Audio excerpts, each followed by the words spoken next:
Hello, mga kamaster, maraming salamat po sa lahat ng tumatangkilik ng The Secretly Rich Man, Gerald Crawford Story. Paki-follow and subscribe mga master para sa mga susunod pang mga kabanata. Isa pala akong rich kid. By 2 years is body. Kabanata 961. Panipi tuldok. Iyon. Kaya nang agawin kanya, kinuha ko lang ang pagkakataong dumula sa slope. Ang kailangan ko lang gawin pagkatapos nito ay ang magdetour pabalik kung nasaan ang mga kotse.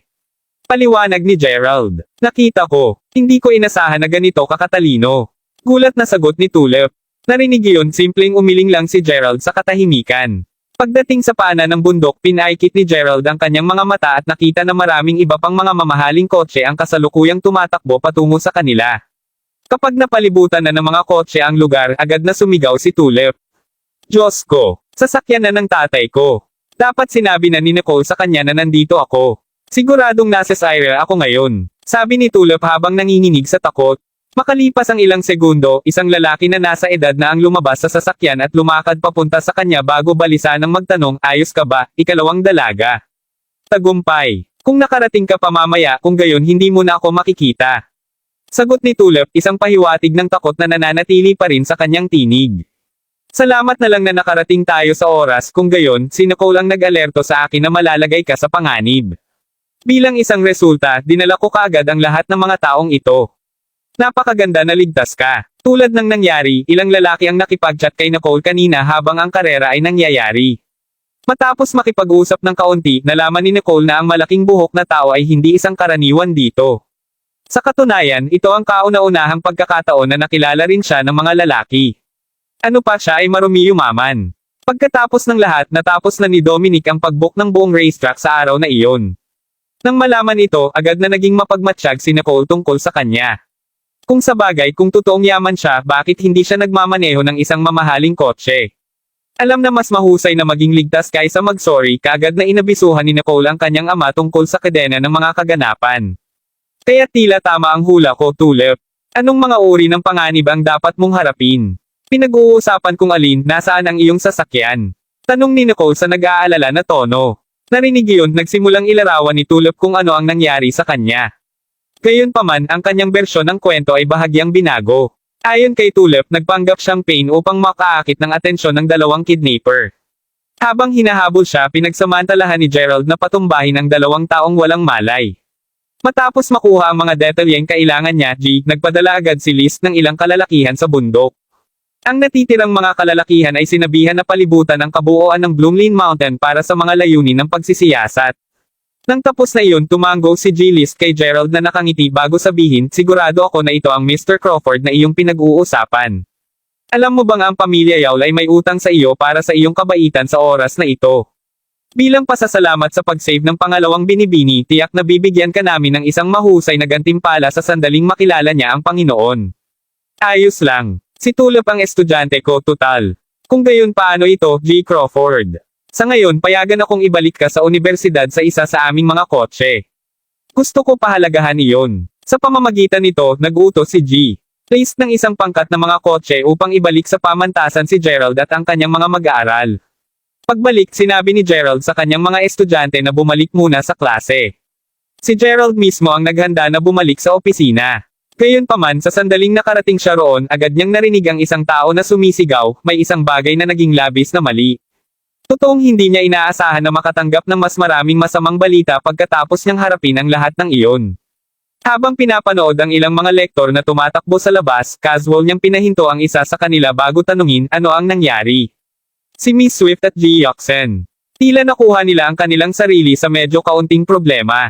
Kita nyo sa kanilang pinagsamang aralin kanina, tila may isang mag-aaral na medyo mayabang sa klase ni Miss Swift.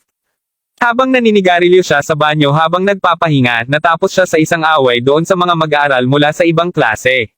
Sa huli, binugbog ng husto ang mayabang na estudyante. Gayunpaman, hindi iyon ang pagtatapos ng insidente. Habang matapat naming nais lamang na maghintay para sa universidad na harapin ang sitwasyon, si G. Yoxen ay naninindigan tungkol sa pagharap dito kaagad.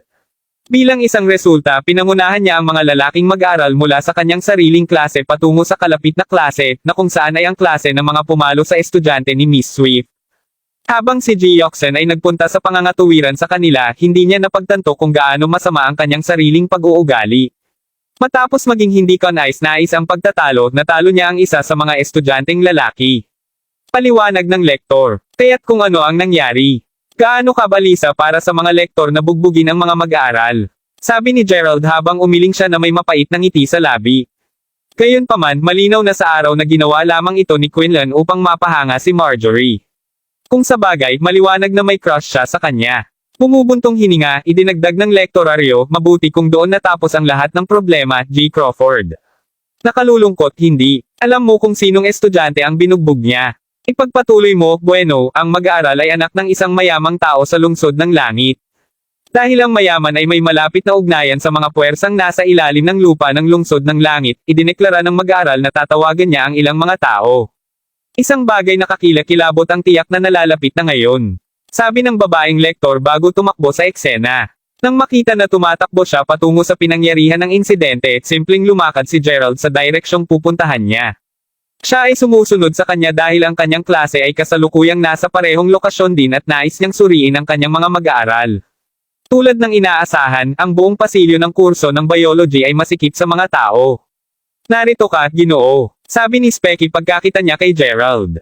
Dahil ang pasilyo ay ganap na hineronggen ng isang pader ng mga tao, ang kanyang mga mag-aaral ay hindi man makabalik sa klase upang magkaroon ng kanilang aralin. Kabanata 662. Kumusta ang mga bagay? Tanong ni Gerald. Aba, ang lektora na kumuha sa amin ng oras sa aming laboratorio ay binugbog. Si Jioxen ay nasa matinding kaguluhan ngayon. Pagkatapos ng lahat, nasaktan niya ang batang Panginoon ng pamilyang Lightburn. Kung hindi mo alam, ang batang Panginoon ng pamilyang Lightburn ay nasa ilalim ng proteksyon ng mga puwersa sa ilalim ng lupa. Paliwanag ni Specky. Narinig iyon, tumingin sa unahan si Gerald at nakita si Quinlan na napapalibutan ng isang pangkat na mga kalalakihan na nag-iisang itim na suit. Naroroon din si Marjorie at ilang iba pang mga babaeng lektor, lahat ay nagyelo sa takot. Malayo na tayo sa tapos. Sigaw ng isa sa mga lalaking nakaitim habang nakatingin kay Quinlan. Si Quinlan mismo ay lumitaw na mayroong maraming mga malinaw na marka ng sampal sa kanyang mga pisngi. Habang patuloy na sinusubukan ng Chancellor ng Universidad na kalmado ang sitwasyon, simpleng pinunasan ni Quinlan ang dugo sa kanyang baso bago nginisyan, mabuti, Chancellor. Hayaan mo lang akong tumawag at maayos ang lahat. Manalo ka, maging bisita kita. Tingnan natin kung sino ang iyong tinawag. Galit na siya sa lalaki. Umiling siya pagkatapos ay kinuha ni Quinlan ang kanyang cellphone bago mag-dial ng isang numero. Nang makita kung gaano pa siya kakumpiyansa kay Quinlan, hindi mapigilan ni Marjorie na makaramdam ng kasiguruhan sa kanyang puso. Ang iba pa ay lalong nagiging excited din. Sino ang tatawagan ni Quinlan? Alam mo, narinig ko na si Jioxen ay mula sa Talgo Town.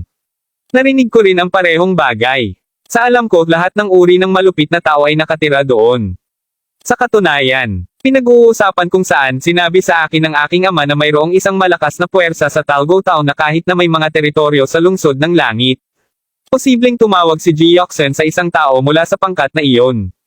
Sa gayon, ang posibilidad na iyon ay tiyak na wala sa tanong. Sa buong susunod na 20 minuto, ang mas mahusay na kaalaman ng mga mag-aaral ay nagpatuloy na talakayin ang insidente hanggang sa ilan sa kanila ay tuluyan na ring magturo sa isang kalapit na bintana bago sumigaw, "Hoy! Tumingin ka sa ibaba." Habang ang iba pang mga mag-aaral ay tumingin, laking gulat nila nang makita ang hindi bababa sa 100 itim na mamahaling mga kotse na nagmamaneho patungo sa universidad. Sa oras na huminto ang mga kotse, ang lugar ay ganap na napalibutan ng mga ito. Kasunod nito, maraming mga itim na angkop na tanod ang nagsimulang lumabas ng mga kotse bago mabilis na patungo sa koridor na naroroon ng lahat. Dahil sa nakapaloob na aura ng bawat isa sa kanila na nagtataglay, lahat ng mga mag-aaral ay tumabi lamang na gumagawa ng paraan para magpatuloy sila. Gayunman, ang mga masyadong mabagal kumilos agad na itinakwil habang sumisigaw ang mga mapagmataas na bodyguard, "Tumabi ka." Tulad ng natagpuan din ni Gerald na itinulak din siya, si Marjorie at ang iba pang mga babaeng lektor ay nagsimulang kumagit sa kanilang ibabang mga labi sa kaguluhan habang pinapanood ang eksena na lalong nagbubukas. Napagtanto kung gaano ang nangingibabaw sa kabilang partido, ang mga tauhan ni G. Lightburn ay natagpuan ang kanilang sarili na mas naalis ng pangalawa. Sa huli, silang lahat ay sumulong upang magsimulang makipag-ayos. "Ayos ka lang ba, Jioxen?" Tanong ng pinuno ng mga tanod. "Maaaring nagmula ka sa Talgo Town, mga Ginoo. Nagtataka ako kung aling puwersa ang pagmamayari mo." Tinanong ang mga tauhan ni G. Lightburn. Kami ay kabilang sa isa sa mga pamilya doon. Gayunpaman, ito ay ang Royal Dragon Group na nag-utos sa amin na pumunta dito sa oras na ito, sagot ng pinuno habang gumagalang na binigyan niya ang isa pang lalaki na itim. Patawarin mo ako. Galing ka sa Royal Dragon Group, sabi mo. Tinanong ng kalaban na gwardya na tigilan sa paglipas ng mga pangyayari. Pagkatapos ng lahat, ang Royal Dragon Group ay itinuturing na isang napakalakas na maitim na kabayo sa lungsod ng langit. Sa isang solong gabi lamang, nakuha nito ang lahat ng 5 puwersa sa Talgo Town. Hinaharang pa ng grupo ang isang buong kalsada sa lungsod ng langit. Ang mga mula sa loob ng pangkat na iyon ay tunay na mabisyo. Bilang isang resulta, pagiging isang maliit na puwersa lamang sa lungsod ng langit, ang mga tauhan ni G. Lightburn ay talagang hindi naglakas loob na sakta ng Royal Dragon Group. Tama yan. Ang ama ni Ji Yoxen ay kaalyado sa Royal Dragon Group. Dahil dito, haharapin ngayon ng The Royal Dragon Group ang isyong ito. Saang puwersa kakabilang? Sana bigyan mo kami ng respeto, malamig na sagot ng lalaking nakasuot ng salaming pang-araw. Ngunit syempre, sagot ng mga tauhan ni G. Lightburn habang nakangiting tumango. Paano natin maaayos ang mga bagay na tulad nito, Brian? Sinabi ni G. Lightburn, ayaw tumanggap lamang ng pagkatalo tulad nito. Mangyaring tiisin mo lang ito sa ngayon, G. Lightburn. Ang Royal Dragon Group ay naghahanap ng mga target sa buong lugar. Kahit na ang boss ay nag-utos sa amin na huwag kailanman sila masaktan, bulong ni Brian bilang tugon. Kabanata 663. Bagaman hindi siya nasiyahan, si G. Lightburn ay hindi isang tanga. Matapos makinig sa sasabihin ng kanyang nasasakupan, naintindihan niya kung ano ang nakataya kung patuloy siyang magpatuloy sa issue. Dahil doon, wala na siyang sinabi. Ang Royal Dragon Group ni Gerald mismo ay nabuo sa isang napakalawak na raid sa nakaraang ilang araw. Pagkatapos ng lahat, mayroon na itong tulong mula sa 5 puwersa na nakuha nito sa Talgo Town. Ano pa kapwa sina Tyson at Drake na binugbog ng husto kay Sven ay bumalik ngayon sa tabi ni Gerald. Kahit na ang kanilang pangunahing base ay nasa Talgo Town pa rin, kamakailan lamang ay nagsimula na rin silang mag-develop sa Heavenly City. Ang kanilang mga pagsisikap sa paggawa nito, syempre, ay lubos na tinulungan ng pamilyang Westley. Ang Royal Dragon Group ay tunay na isang malakas na madilim na kabayo. Ungol ni Specky na nakatayo sa tabi ni Gerald sa buong panahong ito sa kanyang sarili. Nagtataka ako kung paano sila napakabilis, kaya tinanong ng ilang mga batang babae na narinig ang komento ni Specky. Kaya sa narinig, ang boss ng Royal Dragon Group ay napakalakas. Narinig ko rin na ang mga bosses ng 5 puwersa ay sumuko lamang sa kanilang sarili pagkatapos ng isang solong pag-ikot. Dahil doon, walang nangangahas na harangan ang kanilang landas sa buong makalangit na lungsod ngayon. Kaya maliban kay Sven, marahil hindi pa rin siya nakakabalik. Ipinaliwanag ni Specky na tila lubos na may kaalaman tungkol sa buong sitwasyon. Hindi alintana, si Quinlan ay sobrang kalasinggan at masidi. Pagkatapos ng lahat, ngayong umusad na ang Royal Dragon Group, ang insidente na kinasangkutan niya ay kasing ganda ng paglutas. Kasunod nito, nagsimula siyang magtungo sa tanggapan ng Chancellor kasama si Marjorie at ang ilan pa upang talakayin ang ilang mga issue. Pagdaan nila Gerald, sinulyapan siya ni Marjorie. Gayunpaman, umiling-iling lang siya at umusad ng hindi man lang binati. Mula sa kanyang gitnang paaralan hanggang sa siya ay nasa unibersidad, palaging nasiyahan si Marjorie sa kanyang katayuan bilang isang diyosa na hinahangaan ng lahat. Gayunpaman, sa oras na nagtapos siya sa unibersidad, alam niyang oras na para sa kanya upang makakuha ng kasintahan. Siyempre, hindi lamang sino man ang maaaring maging kasintahan. Nang makilala si Gerald sa kauna-unahang pagkakataon, talagang hinahangaan siya nito. Pagkatapos ng lahat, siya ay isang gwapong binata na may magandang ugali na mag-boat. Si Quinlan, sa kabilang banda, ay kulang sa bawat aspeto na tagumpay ni Gerald, o kahit papaano iyon ang ipinapalagay niya batay sa kanyang unang impression sa kanila. Pagkatapos makilala sila ng medyo mas maingat, gayunpaman, napagtanto ni Marjorie na si Quinlan ay ibinaba ang mas angkop na kandidato upang maging kasintahan. Tungkol kay Gerald, siya ay wala na sa kanya ngayon. Dahil doon, ganap na nagbago rin ang ugali niya sa kanya. Mismong si Gerald ay nakangiti lamang ng mapait sa katahimikan habang pinapanood itong hindi pinapansin. Habang technically ang kanyang Royal Dragon Group na nakatulong sa paglutas ng gulo na ito, natapos ni Quinlan na agawin ang lahat ng mga kredito mula sa kanya. Tagumpay. Kahit na hindi ito ang kanyang unang rodeo na nakakaranas ng gayong kawalan ng katarungan. Naaalala ang maraming beses na magkatulad ng mga insidente na naganap, naalala ni Gerald ang oras kung kailan nagsisi siya na hindi inilantad ang kanyang sarili. Noon siya ay tulad ng naagrabyado tulad ni Alice. Gayunpaman, ngayon ay wala na siyang nararamdamang uri. Sa pamamagitan nito, bumalik siya sa opisina nang tumunog ang relo sa 12. Medyo maya-maya pa ay makalabas na siya sa trabaho nang makatanggap siya ng isang tawag. Nagulat siya, ang numero ay kabilang kay Tulip. Kasalukuyan ako sa isang Starbucks sa lungsod, G. Crawford. Wala ka sa trabaho ngayon, di ba? Maaari kang lumapit. Mayroon akong isang kagyat na sasabihin sa iyo. Misteryosong sinabi ni Tulip. Ano ito, maaari mo bang balak na gamutin ako sa ilang kape upang bayaran ang aking kabaitan sa pagligtas sa iyo? Ganting tanong ni Gerald. Sa gayon, oo, ngunit hindi lamang iyon ang bagay. Tumapit ka lang ngayon. Mas pag-uusapan pa natin ito kapag nandito ka na, sagot ni Tulip bago ibaba ang telepono. Bahagyang nakakunot ang noo, alam ni Gerald na kailangan pa niyang pumunta doon sa huli. Pagkatapos ng lahat, ang kanyang pangunahing hangarin ay mapanatili ang isang magandang relasyon sa kanya. Pagdating sa ilang sandali, nakita niya na si Tulip ay nakaupo sa isang mesa sa tabi ng bintana, isang tasa ng kape na inilagay sa harapan niya. Gayunpaman, nagulat si Gerald nang makita niya ang babae, na mukhang nasa 24, ang eksaktong edad niya nakaupo sa tabi niya. Kabanata 664. Tulad ni Tulip, ang babae ay napakaganda, at pareho silang magkakahawig sa bawat isa. Gayunpaman, nakikita ni Gerald na habang si Tulip ay may isang mas inosenteng tingin sa kanya, ang babae, sa kaibahan, ay mukhang mas mature. Siya yan, ate. Sabi ni Tulip na may malambing na tono habang nakaturo kay Gerald. Narinig iyon, naskan niya sandali si Gerald mula ulo hanggang paa bago tumango ng bahagya. Kasunod nito, kinuha niya ang kanyang bag at tumayo para umalis. Habang balak ni Gerald na bumati man lang sa kanya, tuluyan na niya itong hindi pinansin. Kapag siya ay nawala, Tulip smugly sinabi, iyon ang aking nakatatandang kapatid na babae, Juliet Yaul. Ano sa tingin mo? Isang kagandahan, di ba? Ha? Kahit natanggihan mo ito, nakita ko kung gaano kalaki ang iyong mga mata sa sandaling nakita mo siya.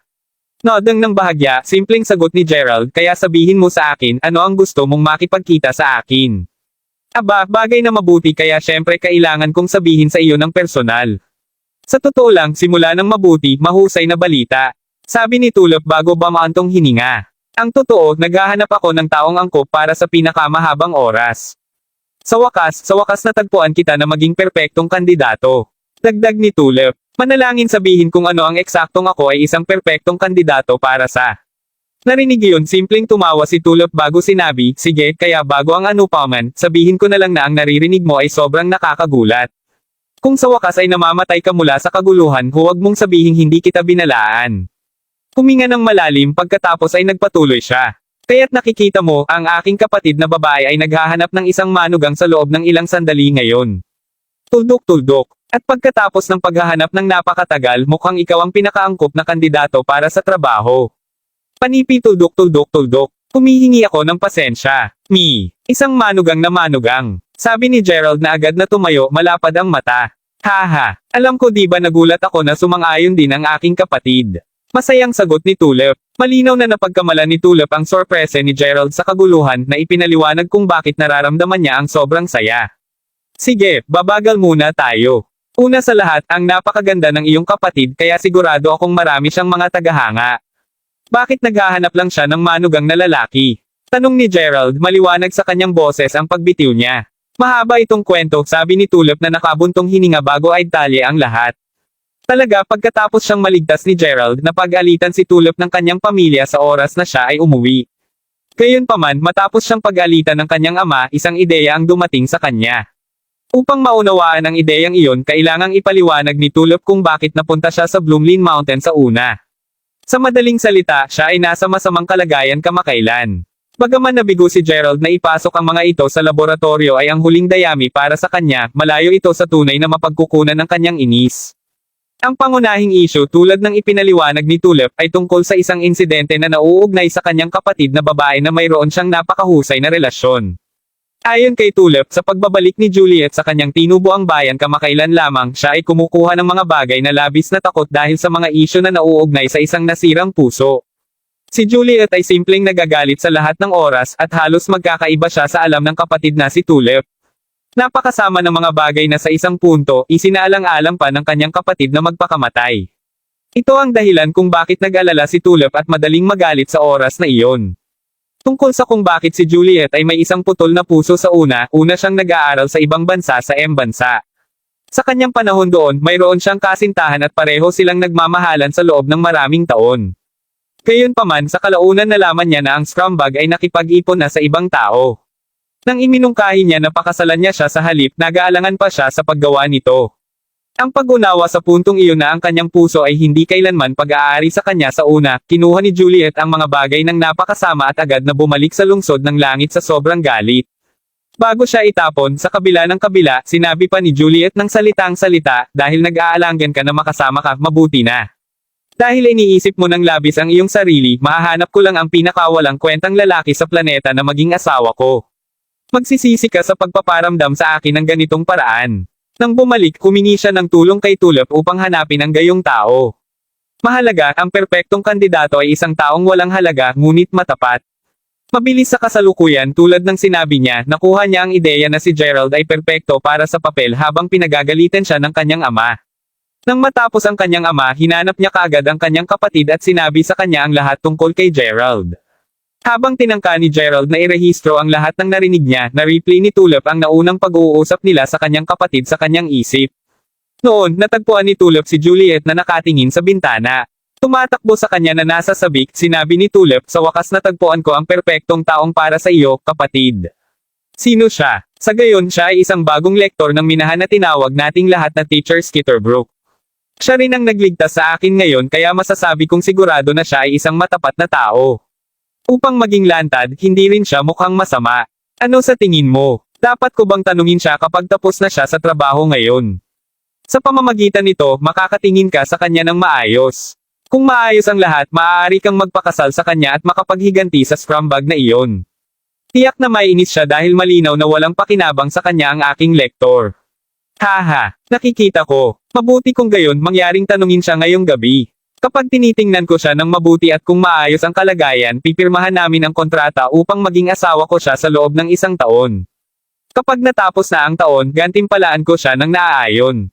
Sa gantimpala ng pera, sigurado ako na mabubuhay niya ang kanyang buhay ng walang anumang mga alalahanin hanggang sa araw na siya ay mamatay. Ayos lang. Hayaan mo na lang lahat sa akin. Panipi. Kabanata 965. Sa pamamagitan nito, natapos ang memorya ng insidente. Sa pagtingin kay Gerald, lubos na masasabi ni Tulip na malalim ang iniisip niya. Si Gerald mismo ay tiyak na hindi masyadong nasasabik sa katotohanan na ikakasal na siya sa kagandahang iyon sa labas ng asol. Gayunpaman, iniisip din niya ang tungkol sa pagiging praktiko ng pagsabay dito. Sa totoo lang, ang Tulip ay gumawa ng isang mahusay na paglipat sa mga tuntunin ng pagsulong ng kanyang mga plano.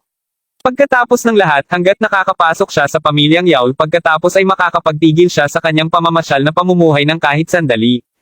Gayunpaman, ang pangunahing isyo ay nanatili pa rin. Bakit kinailangan niyang ikasal sa isang kakaibang babae upang makamit iyon? Ang isang mas mahusay na tanong pa, masasagot ba kay Mila sa paglaon ang kanyang mga pagpipilian ng pagkilos? Kaya, paano ito? Haha, basta alam mo, tatagal lang ang kasal sa loob ng 1 taon. Kapag natapos na ang taon, kakailanganin mong hiwalayan siya. Gayunpaman, ang pamilya Yawl ay siguraduhing magpapakita sa iyo ng isang napakalaking halaga ng pera kapag nangyari iyon. Wala akong nakikitang kabiguan sa pagsang-ayon mo. Pagkatapos ng lahat, hindi lamang ikaw ay maitatakda sa buhay sa sandaling matapos ang 1 taon, ngunit magkakaroon ka rin ng pamagat ng manugang na lalaki ng Yawl sa buong susunod na taon. Sabi ni Tulip. Deal. Sagot agad ni Gerald habang nakatingin sa kanya. Hanggat siya ay maaaring maging mas malakas pagkatapos ay magkakaroon siya ng mas mataas na pagkakataon upang isave si Mila at makitungo rin kay Court. Alam na alam ni Gerald na ang pagtatangka na gawin ito sa kanyang kasalukuyang lakas ay walang kabuluhan, sa makatuwid ay walang pag-aalangan sa kanyang pangwakas na desisyon. Ha, hindi ko pa nasabi sa iyo ang mga kondisyon. Paano ka pumayag na tulad nito? Paut ng kaunti si Tulip, isang pahiwatig ng paghamak sa kanyang mga mata. Tagumpay. At narito naisip ko na ikaw ay isang ginoo ng karangalan. Sa huli, ikaw ay isa lamang ibang mangakit ng pera na bastard. Kaya't may mga kondisyon. Sabihin ang mga ito, sagot ni Gerald. Pero syempre meron. Sa gayon, mayroon lamang isa kahit na sa totoo lang hindi ito dapat maging isang malaking pakikitungo sa iyo. Anuman, ang pinakamahalagang bagay ay maunawaan mo na ang iyong kasal sa aking kapatid na babae ay katulad ng relasyon sa pagitan ng isang employer at isang empleyado. Huwag mo ring pangarapin na magawa mong lampasan iyon. Nakita ko. Ang sinusubukan mong sabihin ay nominal lang ang kasal, tama. Sagot ni Gerald na may mapait na ngiti sa labi. Bagaman iminungkahi ng kanyang ekspresyon kung hindi man ito mismo ang gusto niya. Bingo. Iyon lang ang tanging kondisyon kaya kung hindi ka makahanap ng problema dito, lagdaan mo na lang ang kontrata. Gayunpaman, tandaan na ang seremonya ng kasal ay gaganapin sa susunod na 2 araw bago ang aking ina ay bumalik mula sa ibang bansa. Habang ang aking ama ay tiyak na hindi sasabihin tungkol dito, ang aking ina ay ibang kwento. Tiyak na hindi siya sasang-ayon sa kasal kaya kailangan nating magpatuloy sa mabilis na ito. Hindi talaga alam ni Gerald kung anong uri ng mga trick ang pinagagawa ng mga kapatid na babae, ngunit hindi lang siya mapakali tungkol sa kanila. Alam na ito ay kasing magandang pagkakataon na makasama sa mga yawl kaagad na pinirmahan ni Gerald ang kontrata. At tulad nito 7 araw ang dumating at lumipas. Ito ay isang magandang umaga maya-maya pa nang sumakay sina Juliet at Gerald sa kanyang sasakyan. Sa sandaling isinara ni Gerald ang pinto ng shotgun seat, ang malayong babae, na ngayon ay nagmamaneho, ay kaagad na nagsabi sa isang malamig na tinig, lahat sa kanila ay nakakita ng marami sa mundong ito, kaya't kapag nandyan na tayo, mas mababa ang pagsasalita. Naiintindihan. 3 araw na ang nakalilipas mula nang mag-asawa sila at si Gerald mismo ay lumipat sa pamilyang yawl bilang isang manugang. Gayunpaman sa buong panahong iyon hindi siya kinausap ni Juliet maliban kung talagang kinakailangan. Sa katunayan, hindi niya ito tinitingnan sa mata ng madalas. Ganap na naintindihan ni Gerald ang kanyang pangangatuwiran. Pagkatapos ng lahat, ano siya sa kanya ngunit isang simpleng tool lamang. Pagkatapos ay muli, hindi ganoon ang nakakaabala sa kanya o ano pa man. Got it, sagot ni Gerald na may isang maikling tango. Hindi nagtagal pareho silang nakarating sa isang high-end hotel sa Heavenly City. Maligayang pagdating, Juliet. Sinabi ng ilang mga kalalakihan at kababaihan nang tumayo sila nang makita siya na pumapasok sa kanilang pribadong silid. Napansin ng kanyang presensya, ang isa sa mga kabataang lalaki, na nakasuot ng tradisyonal na kasuotan at nakasuot ng gintong relo, ay lumakad papunta sa kanya bago sabihin, Pagbalik ko sa bansa, narinig kong ikinasal ka sa ilang guro, Juliet. Iyon ba ang lalaki? Panipi. Kabanata 966. Isang hint ng bahagyang sama ng loob ang maririnig sa boses ng lalaki habang nakaturo kay Gerald. Sa katunayan, asawa ko ito, Gerald. Sagot ni Juliet habang nakalock arm ito kay Gerald. Gerald, ito si Kevin, isang kamag-aral ko mula sa universidad. Dagdag ni Juliet nang ipakilala siya sa lalaki. Kinalulugod kong makilala ka, sabi ni Gerald habang inaabot ang isang kamay alinsunod sa mga kaugaliang itinuro sa kanya ni Juliet. Hindi ko talaga maintindihan kung ano ang nangyayari sa iyong isip. Kahit na nakipaghiwalay ka sa kanya, madali kang nawala para sa iba maliban sa taong ito, ungol ni Kevin. Napansin ng babaalang titig ni Juliet, gayunpaman, tumigil lamang sa pagsasalita si Kevin. Malinaw na si Kevin ay isa sa mga humalili kay Juliet. Ipinaliwanag iyon kung bakit tuluyang hindi niya pinansin ang pagkakamayan din ni Gerald. Gayunpaman, hindi lamang si Kevin ang tinatrato si Gerald. Marami sa iba pang mga lalaki na kamag-aral ni Juliet ay pumutok ng pantay na galit na tingin sa kanya, na tumanggi na sabihin ang isang salita kay Gerald. Kahit na ang kanyang mga kaklase na babae ay nakatitig kay Gerald paminsan-minsan. Para silang lahat na nagtataka kung paano ang isang kagandahang tulad ni Juliet ay maaaring mapunta sa pagiging kasama ng isang nakakaawa na tao bilang si Gerald. Tingnan mo lang ang lalaking iyon, Kevin. Hindi ko akalain na si Juliet ay ikakasal talaga sa gayong tao. Upang isipin na talagang umibig siya sa isang guro na nagtatrabaho sa Heavenly City University. Wala akong masabi. Ano pa ang nangyayari sa isip ni Juliet?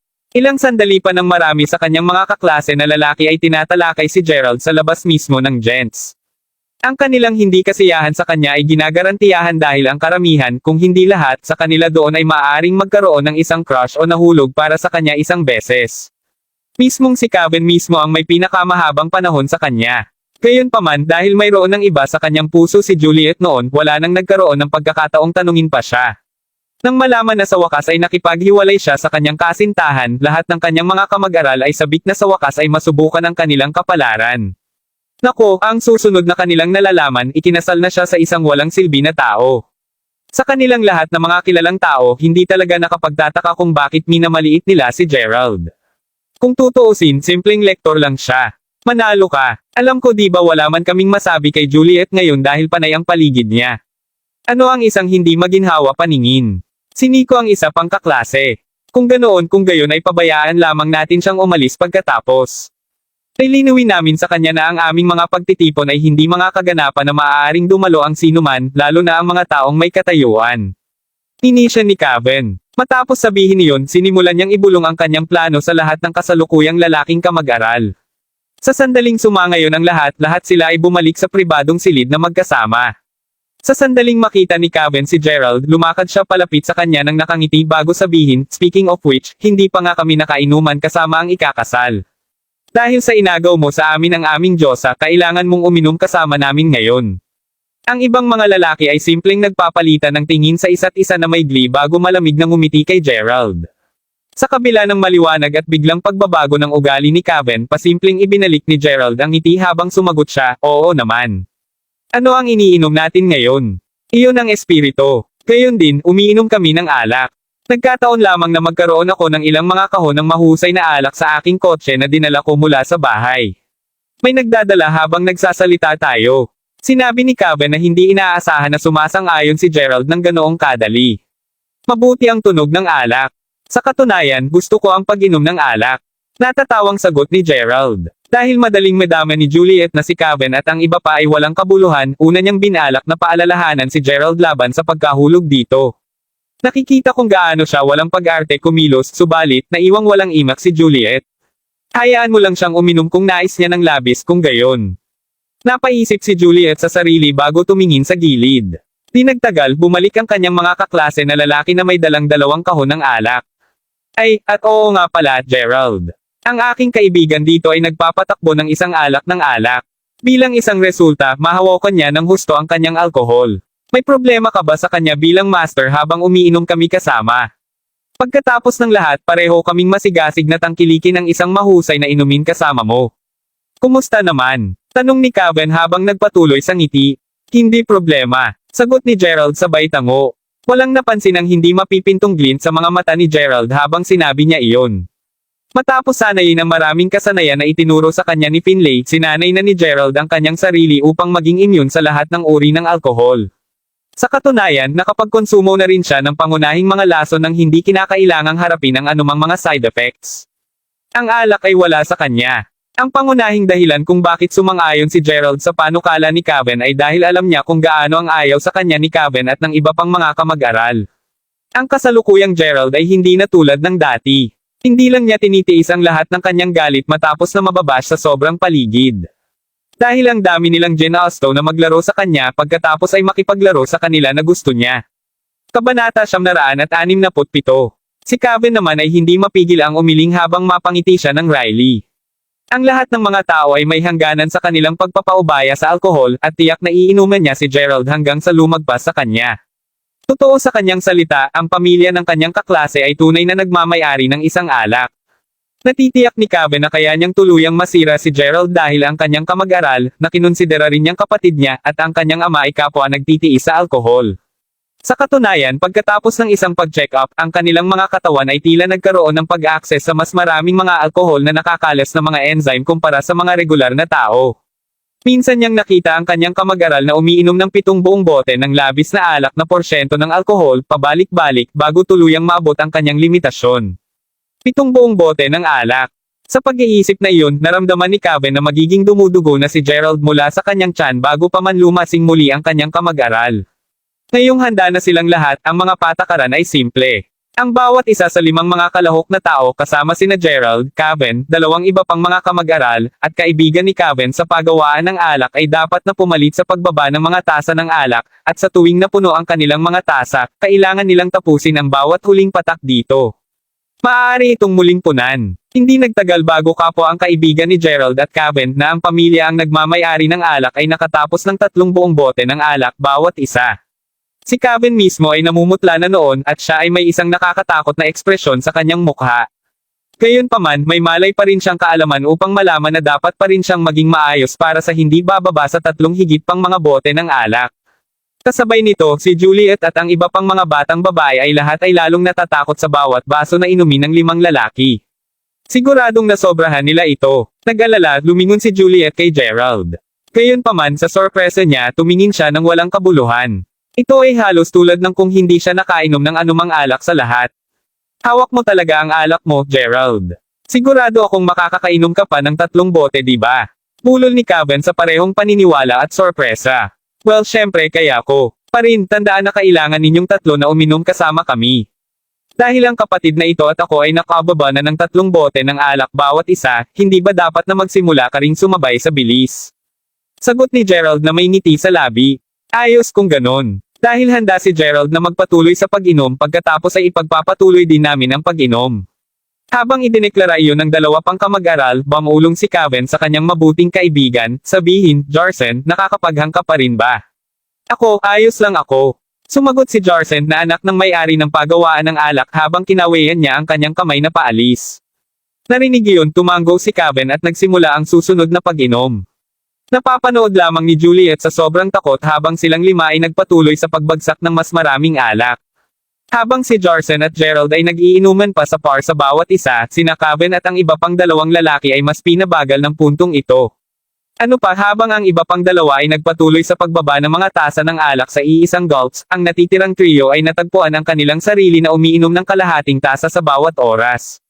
Bilang isang resulta, sa walang oras na patag, bawat isa ay natapos ni Gerald at Jarsen ng isa pang 3 bote ng alak. Si Kevin at ang dalawa pa nagawa lamang uminom ng isa pang bote at kalahating alak bawat isa. Habang ang dalawang iba pang mga kamag-aral ay lumipas sa puntong ito, parehong sina Jarsen at Kevin ay medyo may malay pa rin. Mas mahusay kang uminom, Jarsen. Nag-aalaga bang magkaroon ng isa pang 3 bote ng alak? Tanong ni Gerald habang nakatingin sa malaswang mukha ni Jarsen. Habang ginagawa niya ito, sumilip din siya kay Kevin na ang mukha ay pinatuyo ngayon ng lahat ng kulay. Gusto mo pa bang magpatuloy sa pag-inom? Parehas na kayo ni Jarsen ay nakainom ng 6 na bote ng alak bawat isa. Sinabi ni Juliet, sinusubukan na makipag-usap sa kanila ng kaunting kahulugan. Uminom ka. Kami ay magpatuloy kami sa pag-inom. Jason. Uminom sabi ko bago pa natapos ni Kevin ang kanyang pangungusap, mabilis siyang umikot patungo sa exit, malinaw na sinusubukang pigilan ang sarili mula sa pagsusuka sa harap ng lahat. Sa kalaunan namamahala upang makarating sa banyo, agad na nagsimulang magsuka si Kevin pagkakarating niya sa isang upuan sa banyo. Hindi niya sana pinangarap na si Gerald ay may kakayahang hawakan ang kanyang alak. Dahil sa minamaliit niya iyon, ang buong mundo ni Kevin ay umiikot na ngayon habang sumasakit ang kanyang tiyan na hindi katulad ng dati. Sa ilang mga punto, nagsimula pa siyang magsuka ng dugo. Gayunpaman dahil sa kung gaano siya kalasing, hindi man niya narehistro ang mga implikasyon nito. Matapos ang medyo matagal na oras, bahagya na maramdaman ni Kevin ang kanyang mga binti habang gumagala pabalik sa pribadong silid. Sa sandaling makarating siya sa pintuan, gayunpaman, sinalubong siya ng tunog ng hiyawan. Nag-aalala, kaagad na itinulak ni Kevin ang pinto upang makita kung ano ang mali. Sa kanyang pagkadismaya, ang unang nakita niya ay si Jarsen na nakalatag sa lupa.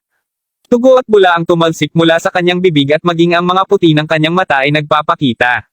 Sitawagan ang isang ambulansya. Bilisan mo. Sigaw ni Kevin nang madapa siya, nanlaki ang mga mata niya sa gulat. Hindi nagtagal, ang pag-iyak ng mga sirena ng ambulansya ay lumapit sa venue. Sa bagay na hinarap ngayon, bumalik sina Juliet at Gerald sa kanyang sasakyan. Ngayong nag-iisa na sila, kaagad na lumingon si Juliet kay Gerald na mukhang maayos pa rin dati bago nagtanong ng may pagkamangha, ikaw, totoong gumagawa ka pa ba ng maayos? Pero syempre ako, papayagan kita sa isang lihim. Talagang likas ako sa alak. Ang nag-iisa lamang na epekto sa pag-inom ko ng labis ay isang malakas na pagnanasa na gamitin ang banyo. Sagot ni Gerald na may banayad ng ngiti sa labi. Paano magiging isang sinungaling ang isang lalaking may isang mukhang matapat ang mukha? Sabi ni Juliet na hindi niya maiwasang titigan siya. Sa sandaling iyon, biglang nagsimulang magring ang telepono ni Juliet. Pagkuha ng tawag, nakinig si Gerald habang gumagawa siya ng maraming na tunog bago tuluyang nabitin, isang nag-aalala na ekspresyon ngayon sa kanyang mukha. Panipi tuldok. Ang tawag ay mula sa aking ina na kagagaling lang sa ibang bansa. Tila nalaman niya kahit papaano na lihim akong nagpakasal nang hindi niya nalalaman. Kabanata 968. Matapos sabihin iyon, simpleng sumimangot si Juliet bago idagdag ang alam mo kung ano. Wala na akong pakialam. Kaya niya lang gawin ang gusto niya, di ba? Sa pamamagitan nito, hinitid ni Juliet ang dalawa sa kanilang bahay. Pag-uwi, pareho silang sinalubong nang makita ang isang kaakit-akit na babaeng nakaupo sa sofa. Pagkakita niya agad kina Gerald at Juliet, tumayo agad siya at tinuro si Gerald bago sinabi, so siya si Gerald. Ano ang karapatan ng isang taong kagaya niya upang pumasok sa pamilyang yawl? Ang babaeng ininsulto lang si Gerald ay syempre, ina ni Juliet na pinangalan ng Heidi. Naabisuhan si Heidi tungkol sa kasal ng kanyang anak na babae habang nasa ibang bansa pa siya. Sa sandaling nalaman niya na ikinasal si Juliet sa isang wimpy na lalaki, napunta siya kaagad sa paglipas. Gayunpaman nang magising siya, agad siyang nag-book ng flight diretso sa bahay. Lahat ng iyon ay humantong sa kasalukuyang eksena. Tulad niyan ay may kinalaman sa iyo. Ang kasal ko sa kanya ay isang personal na bagay na hindi nangangailangan ng iyong panghihimasok. Sagot ni Juliet, hindi nangangailangan ng aking panghihimasok na sinasabi mo. Sabihin mo sa akin, Juliet, kung ano ang eksaktong nangyayari sa iyong ulo. May ideya ka ba kung gaano karaming naghahanap ng mayamang mga batang Panginoon ang tinanggihan ko alang-alang sa iyo? Kahit na tunay na nais mong magpakasal nang hindi mo ako binigyang puso, hindi mo dapat ikasal ang ganitong uri ng lalaki. Naiintindihan mo rin ba ang kahihiyan at kahihiyang dapat tiisin ng aming pamilya dahil sa iyo? Sagot ni Heidi bago itapon ang isang teacup diretso kay Gerald. Sa isang malakas na pagkawasak, ang tasa ay nabasag sa 1,000,000 piraso mismo sa paanan ni Gerald. Gayunpaman si Gerald ay nanatiling tahimik lamang. Ikaw naman, Tulip, narinig kong ikaw ang humimok sa dalawa na magpakasal muna. Maghintay ka lamang at makita kung paano ako makitungo sa iyo sa hinaharap. Upang isipin na pareho kayong talagang magdulot ng napakalaking problema para sa akin habang ako ay nasa ibang bansa naghahanap ng isang mamimili sa M-Country. Matapos sabihin iyon, agad na kumadyot ang loko papunta kay Gerald bago siya bigyan ng mahigpit na sampal sa mukha niya. Bakit hindi ka kumuha ng isang mahusay, mahabang pagtingin sa iyong sarili sa salamin? Totoo bang naiisip mo na ang isang tulad mo ay sapat na karapat-dapat na ikasal sa pamilyang Yaul? Sasabihin ko ito ngayon kaya makinig ng mabuti. Kung pareho kayong nakakaalam kung ano ang pinakamabuti para sa iyo, pagkatapos ay dapat kang makakuha ng diborsyo kaagad. Tiyaking hindi na kita makikita kailanman.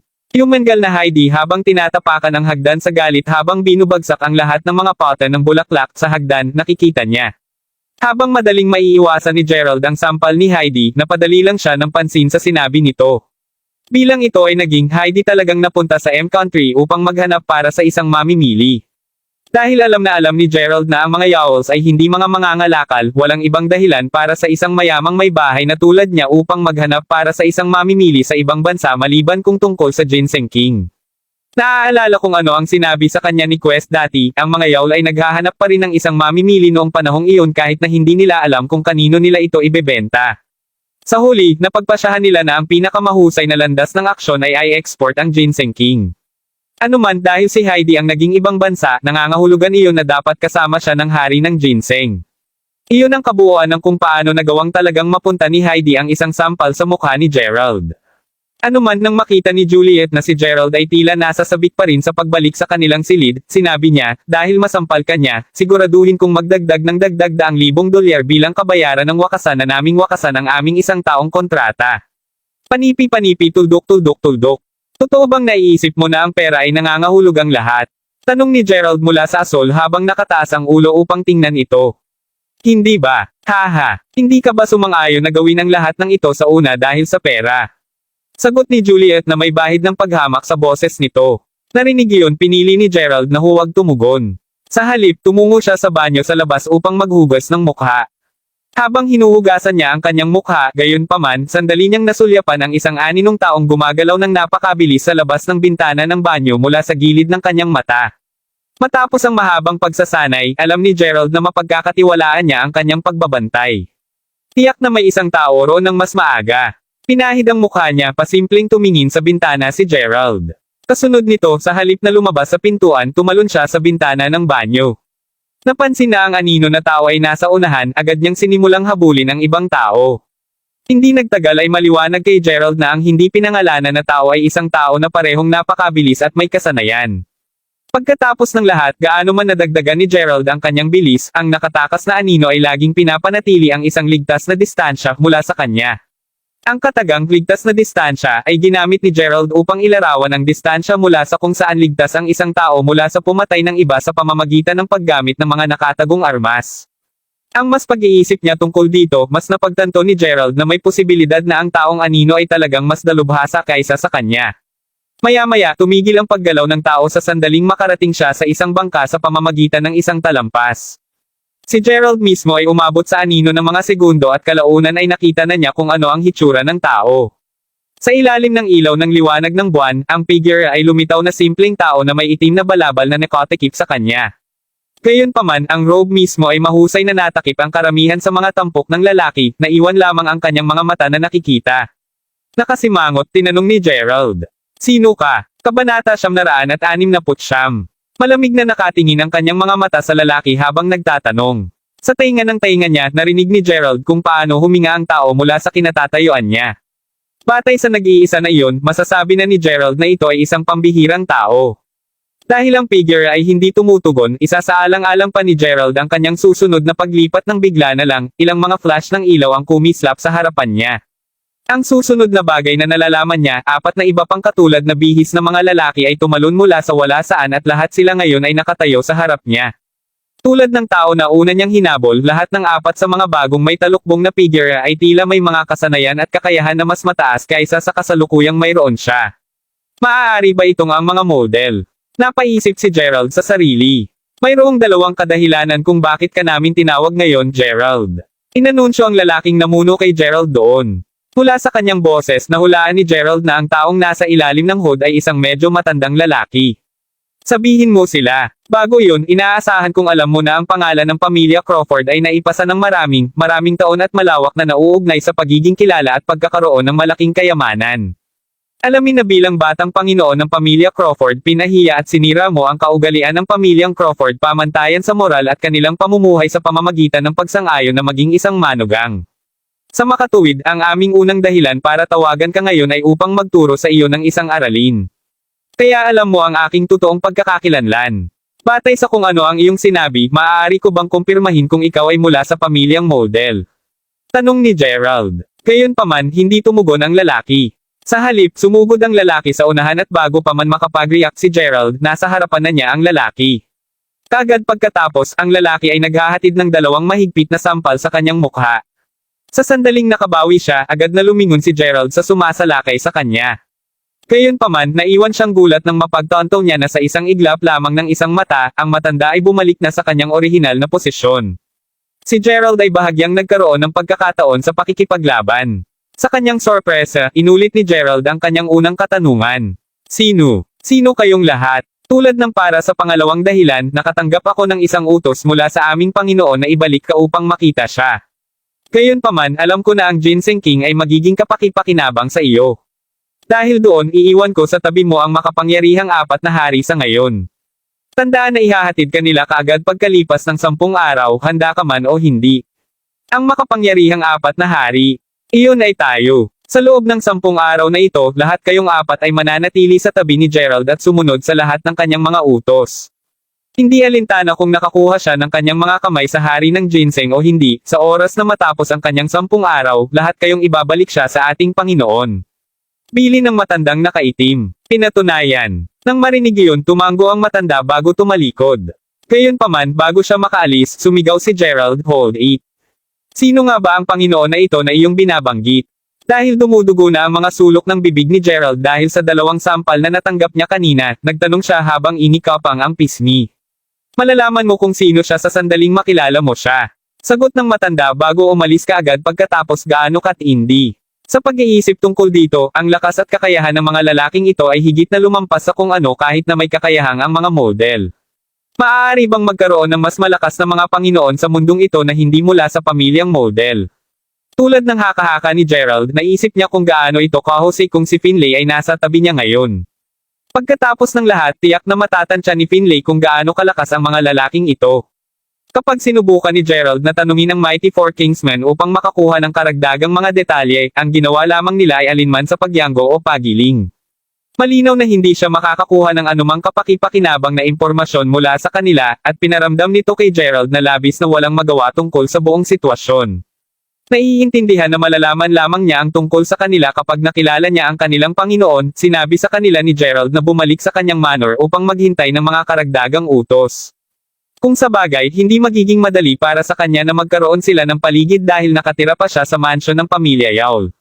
Pinag-uusapan ng tungkol sa Yawls, sa sandaling iyon, tinipon ni Heidi ang lahat ng mga miyembro ng kanyang pamilya sa hall ng pamilya ng Yawl Manor. Napansin na wala si Gerald at si Juliet mismo ay mukhang hinahanap siya pagkatapos ay sinabi ni Heidi, "Humph. Hindi ba ito perpekto na wala siya sa paligid? Siguro patay na siya sa kung saan. Kung saan man siya napunta, huwag mo na akong muling makita." Nararamdaman ko lang ang sobrang inis at bigo sa tuwing naiisip ko ang mukha niya. Ano man, tinawag ko kayong lahat dito ngayon upang ipahayag ang isang napakahalagang bagay. Panipi. Kabanata 970. Pagkatapos ay nagpatuloy si Heidi, sa buong pagkawala ko, nakikipag-ugnay ako sa maraming napakalakas na puwersa mula sa iba't ibang mga bansa. Tulad ng inaasahan, lahat sila ay sabik na makuha ang kanilang mga kamay sa hari ng ginseng. Dapat ay nakita mo ang mga presyo na inaalok nila sa amin para dito. Pero hindi mo ba sinabi na hindi isyo ang presyo, ma'am? Pagkatapos ng lahat, ang pag-alis sa aming mga kamay ay dapat na maging prioridad dahil ang lahat ng Ginseng King ay dinala sa aming pamilya ay problema. Mayroon ng isang bilang ng mga makapangyarihang puwersa na binabantayan tayo ng mabuti dahil dito. Bakit ka pa nakikipag-ugnay sa maraming mga mamimili sa halip na mabilis itong matanggal? Nagtatakang sagot ni Tulip. Paft, silly girl, hindi mo makita kung ano ang sinusubukan kong makamit. Ang pakikipag-ugnay sa higit pang mga dayuhang mamimili ay tiyak na magiging kapaki-pakinabang para sa aming pamilya sa pangmatagalan. Kita nyo, sa sandaling mapagtanto ng mga mamimili na ang ibang mga puwersa ay naglalayon din na makuha ang kanilang mga kamay sa Ginseng King, lahat sa kanila ay magtatapos na ipaglaban ito. Sa bawat lakas ng bawat banyaga, ang mas maliit na puwersa sa lungsod ng langit na nagtatarget din ng halamang gamot ay tiyak na mabibigo na manatili hanggang sa wakas sa sandaling ang mga dayuhang puwersa ay makisangkot. Upang buod sa pamamagitan ng pagsasangkot sa mga banyagang mamimili, ang mga yawl ay mahalagang, at kalaunan pipilitin ang mga pamilya sa lungsod ng langit na sakupin. Ang pagdaragdag ng pera na makukuha namin mula sa pagbebenta ng Ginseng King sa equation, tiyak na maitataguyod namin ang kataas-taasang kapangyarihan ng aming pamilya sa lungsod ng langit sa malapit na hinaharap. Kung ang lahat ay napupunta sa plano, tiyak na magtatagumpay tayo sa pagpatay sa 2 ibon gamit ang isang bato. Paliwanag ni Heidi. Nakikita ko. Naiintindihan ko ang iyong pangangatuwiran ngayon. Sa sandaling dumating ang mga banyagang malalaking baril, ang mas maliit na puwersa sa lungsod na naghahanap din para sa Ginseng King ay tiyak na mapipilitang umatras. Sagot ni Tulip sabay tango. Natutuwa akong nakita mo rin sa wakas ang mas malaking larawan. Anuman, napagpasyahan kong ang pamilya Yawl ay magsasagawa ng isang bukas na auction para sa Ginseng King sa loob ng 3 araw. Pagdating ng oras, papayagan lamang namin ang mga puwersa na makipaglaban sa kanilang mga sarili habang kumikita ang Yawls mula sa lahat ng ito. Sinabi ni Heidi, isang banayad na ngiti sa kanyang mukha. Kahit na ang ama ni Tulip ay mahalagang pinuno pa rin ng pamilyang Yawl, ang posisyon ni Heidi ay katulad ng isang dowager. Kahit na ang ama ni Tulips ay hindi pa patay, si Heidi ay karaniwang may huling pahayag tungkol sa mga usapin ng pamilya kapwa malaki at maliit. Si Heidi, para sa isa, ay tiyak na ibinigay sa kanya sa lahat ng oras na ito upang ganap na makontrol ang mga usapin tungkol sa hari ng ginseng. Ang katotohanang nagawa niyang magkaroon ng ganoong matalino na mga ideya ay nagpatunay na ang babaeng ito ay napakahusay din sa pekona. Dahil ang ilan sa mga puwersa ay tiyak na magsisimulang magtipon dito bukas sa sandaling isa publiko ko ang auction, pareho kayong hindi pinapayagan na umalis sa manor sa susunod na 3 araw. Tutulungan mo akong makatanggap ng aming mga bisita sa halip. Nilinaw ko ba ang aking sarili? Sabi ni Heidi habang nakatingin ito kay Juliet. Paimpal lang tumango ang mga kapatid bilang sagot. Bago pa masabi ni Heidi ang ano paman, biglang sumigaw si Tulip, ay. Bumalik ka na, bayaw. Narinig iyon kaagad na sinama ng mata ni Heidi ng mga sondang si Gerald bago sumiksik, so, the basur is back. Kapag tapos na ang bagay na ito, inaasahan kong mawala ka sa aking paningin magpakailanman. Pagkasabi nun ay tumalikod na ulit siya upang maglakad ulit sa taas. Mismong si Gerald ay nauna nang nakabalik sa oras upang mahuli ang buong plano ni Heidi. Tapat na naramdaman niya na ang matandang babaeng ito ay labis na masama dahil siya ay bahagya na parang nagkasala dahil sa balangkas ng isang plano upang makakuha ng napakaraming makapangyarihang puwersa upang labanan ang kanilang mga sarili. Kung sa bagay, may kamalayan si Gerald kung gaano kahusay ang kanyang plano. Ang susunod na araw ay dumating kaagad, at tulad ng sinabi ni Heidi, sa sandaling ang balita ng bukas na auction para sa Ginseng King ay naisa publiko, ang kaguluhan ay mabilis na naganap sa kabuuan ng lungsod ng langit. Pagkatapos ng lahat, hindi na kinakailangan pang pag-usapan ang tungkol sa napakalawak na halagang pang-ekonomiya ng pagmamayari ng Ginseng King. Upang isipin na ang halaman ay nasa kamay ng pamilyang Yawl sa buong oras na ito. Ang mga puwersang parehong malaki at maliit ay nakatanggap ng paanyaya na lumahok sa bukas na auction. Kahit na maraming puwersa sa ilalim ng lupa ay nagpapakita na nagre-resulta sa lahat ng mga hotel sa lungsod ng langit na ganap na naibok. Sa araw na iyon, ang buong lungsod ay nabuhay lamang tulad ng hindi pa nangyari dati.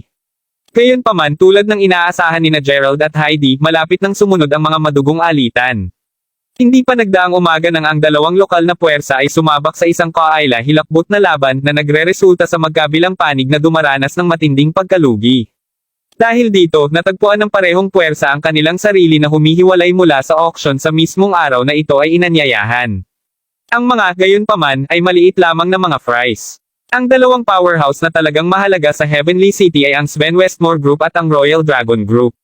Si Sven mismo, na siyang amo ng Sven Westmore Group, ay hindi pa nagpapakita hanggang sa puntong ito, na humantong sa marami upang simulan ang pag-aakalang si Sven ay dapat na nakatagpo ng ilang uri ng hindi magandang kalagayan. Ang ilang mga ligaw na paratang ay iminungkahi din na siya ay patay na.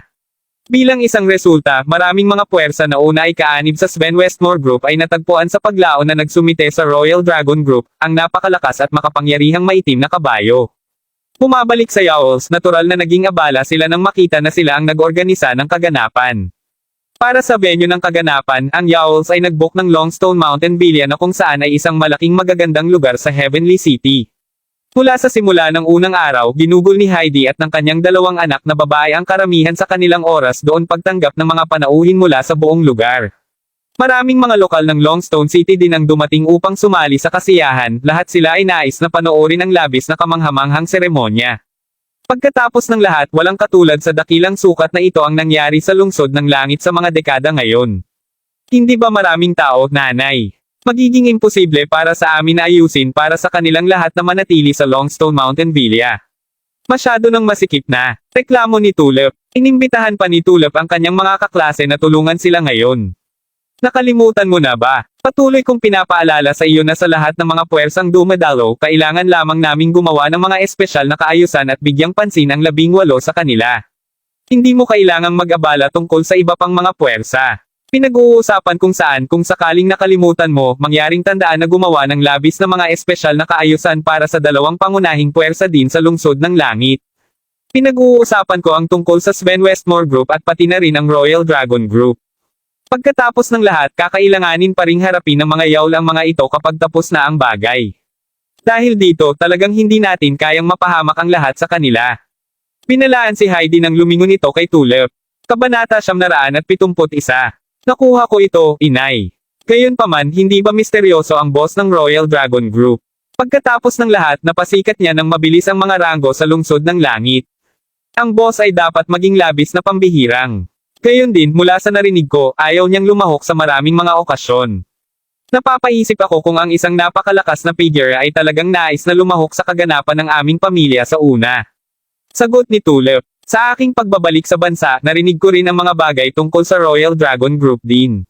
Sinabi ng mga alingaw-ngaw na ang Royal Dragon Group ay nakapak na may labis na mabangis at matigas na mga subordinate.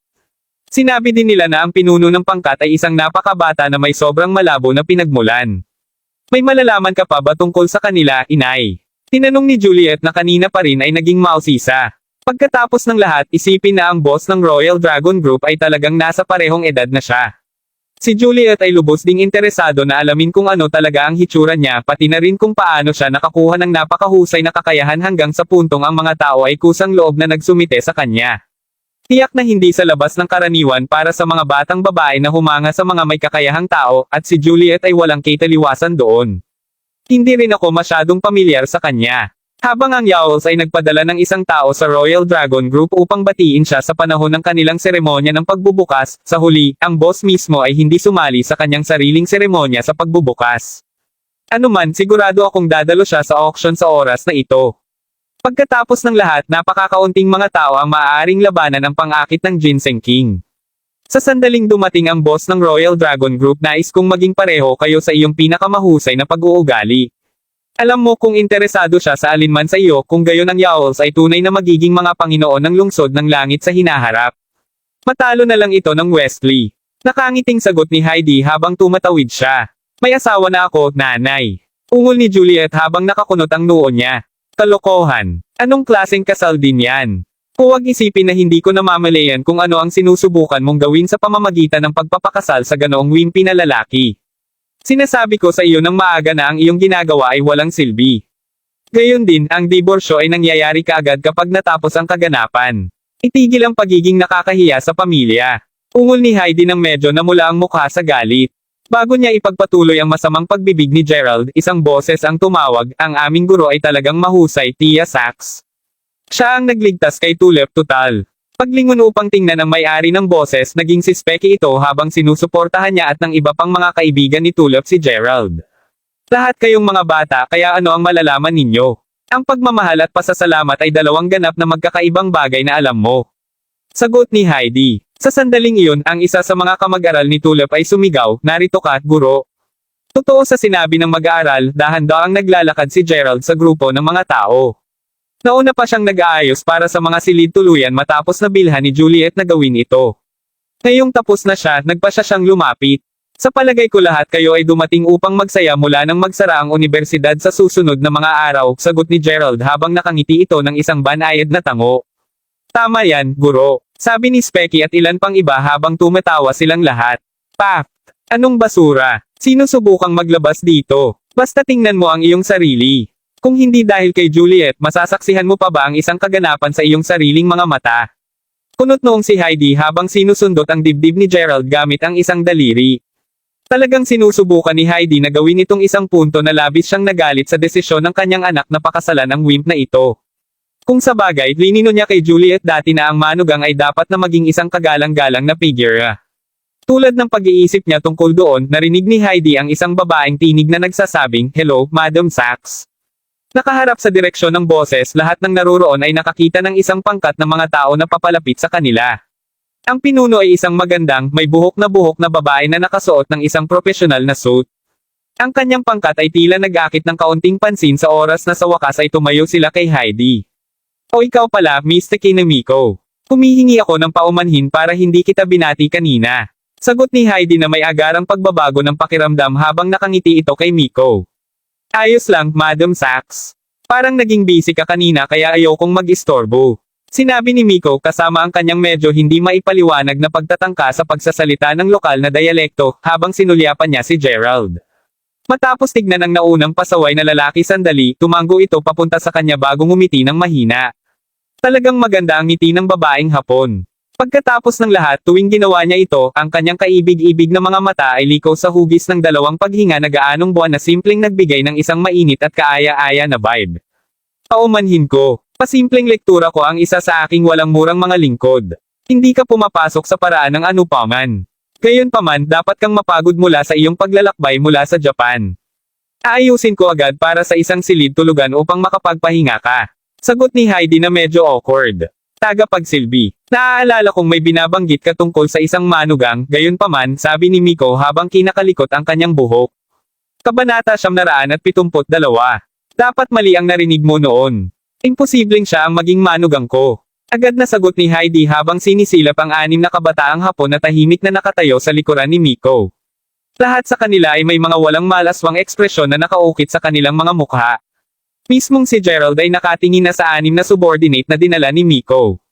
Nararamdaman ang kanilang makapangyarihang aura, maaaring sabihin ni Gerald na lahat sa kanilang 6 ay mga master sa kanilang bapor.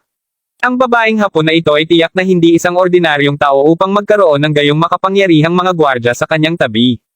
Samantala, isang malaking grupo ng mga tao ang nagsimulang magtungo mula sa ilalim ng bilya ng bundok.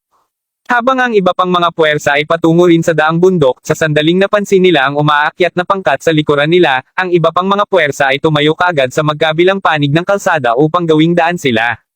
Madam, narito ang mga mula sa Royal Dragon Group. Bulalas ng butler ni Heidi na nakatayo sa tabi niya sa buong oras na ito. Narinig iyon, agad na inihanda ni Heidi ang kanyang pinakamagalang na pag-uugali bago ihayag, maligayang pagdating, Royal Dragon Group. Noon kahit sina Juliet at Tulip ay nakatingin na sa mabilis na papalapit na pangkat. Pagkatapos ng lahat nais nilang makita ang hitsura ng batang boss ng Royal Dragon Group. Kahit si Miko na una nang naglalakad palayo kasama ang kanyang mga gwardya ay tumigil sa kanyang mga truck at tumalikod. Ano ito, Miss Miko? Tanong ng isa sa mga nagbabantay sa kanya. Marami akong naririnig tungkol sa Royal Dragon Group ng Heavenly City. Napakalakas nila na nagawa nilang sakupin ang kalahati ng lungsod ng langit sa mas mababa sa isang buwan. Naniniwala ako na ang pamilyar sa kanilang boss ay talagang magiging kapaki-pakinabang sa akin sa hinaharap. Nakangiting sagot ni Miko habang nakatingin sa grupo ng mga tao na huminto lang sa harap ni Heidi. Pagbati, Madam Sachs. Dumaan ako kay Drake at narito ang Whistler. Pareho kaming naipadala upang maging kinatawan ng Royal Dragon Group. Sa tulong ni Gerald, higit sa 30% ng mga pinsala ni Drake ang gumaling na. Bagaman tiyak na hindi posible ang pakikipaglaban, maipagpatuloy na ni Drake ang paggawa ng normal na mga gawain. Tubos na nagpapasalamat ang pamilya Yao na ang Royal Dragon Group ay naglaan ng oras upang dumalo pa sa aming kaganapan. Tubos na pinahahalagahan ang iyong pagdalo. Kukuha ako ng isang tao upang magayos agad ng isang silid para sa iyo. Pinag-uusapan kung alin tungkol sa Royal Dragon Groups. Sabi ni Heidi habang nakangiti bago tumingin sa paligid. Maliwanag na nais niyang tanungin tungkol sa kanilang boss. Si Chairman Crawford ay kasalukuyang abala.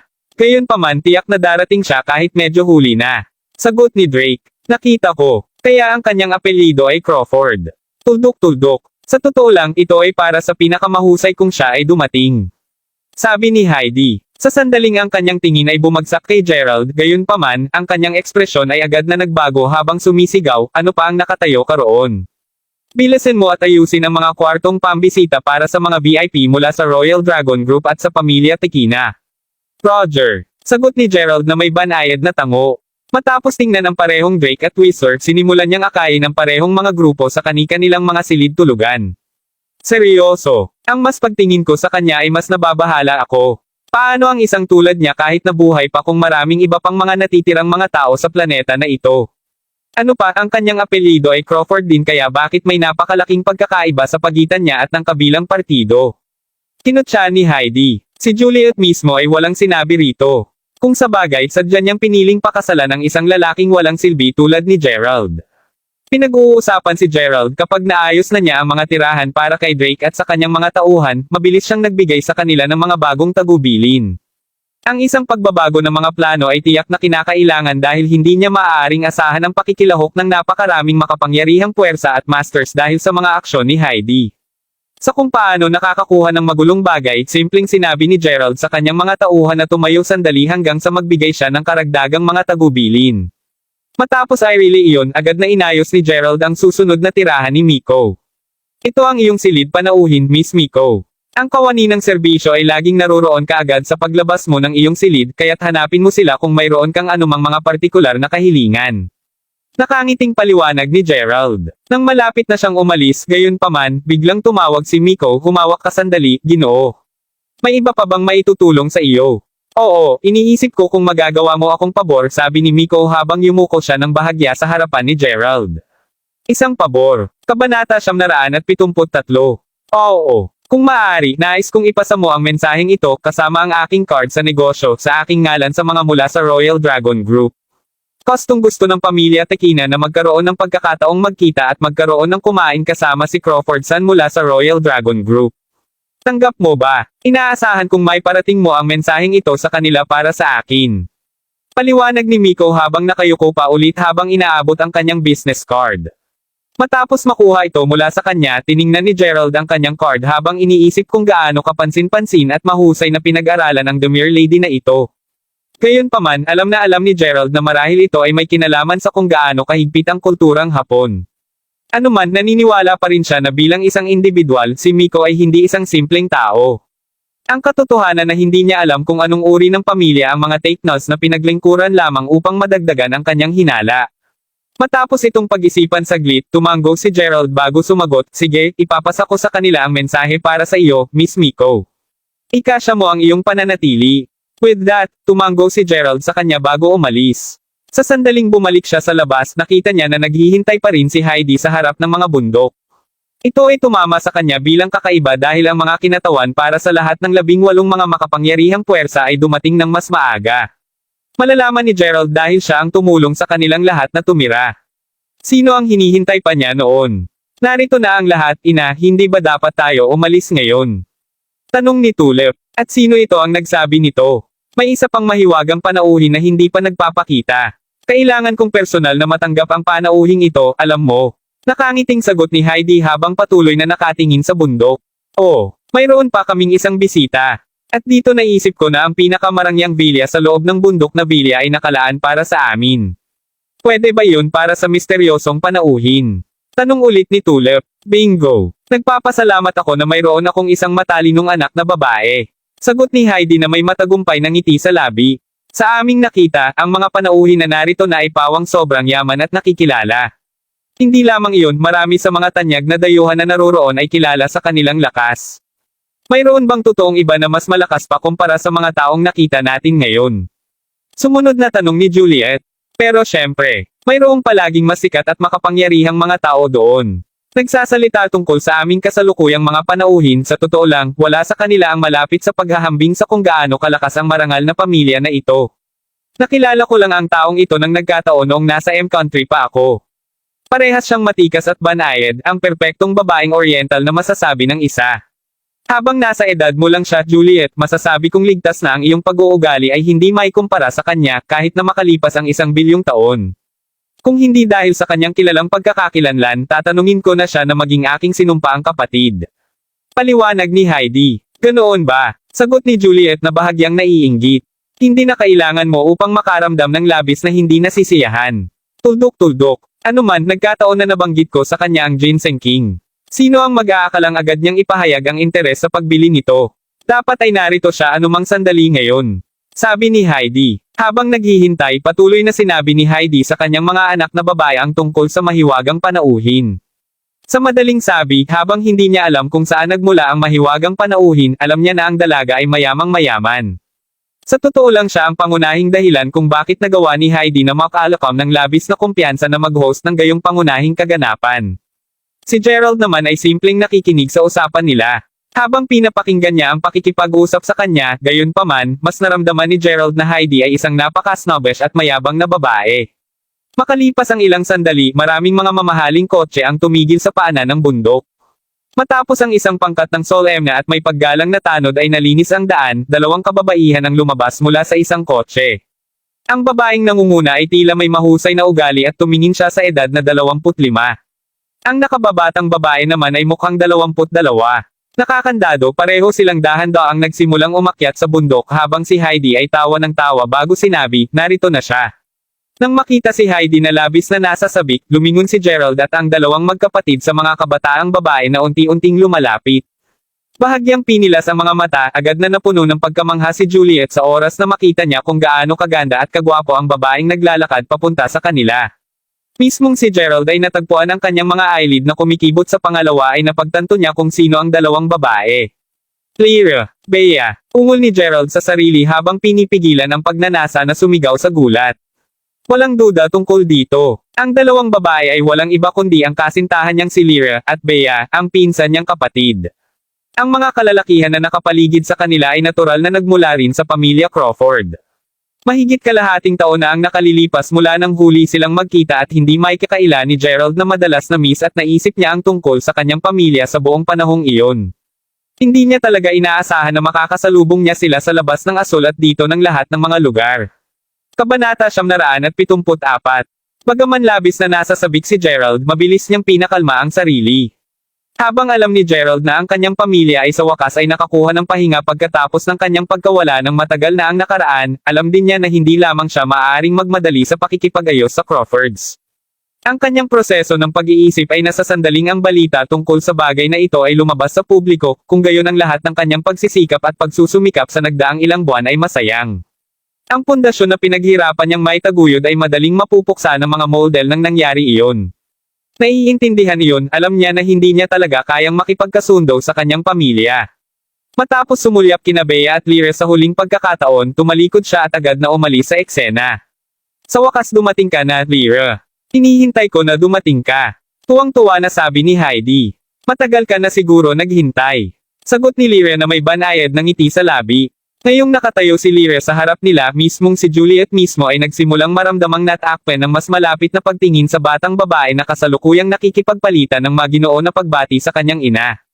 Habang ginagawa nila ito, gayunpaman, nasulyapan ni Lyra ang isang figure na papasok sa isa pang silid.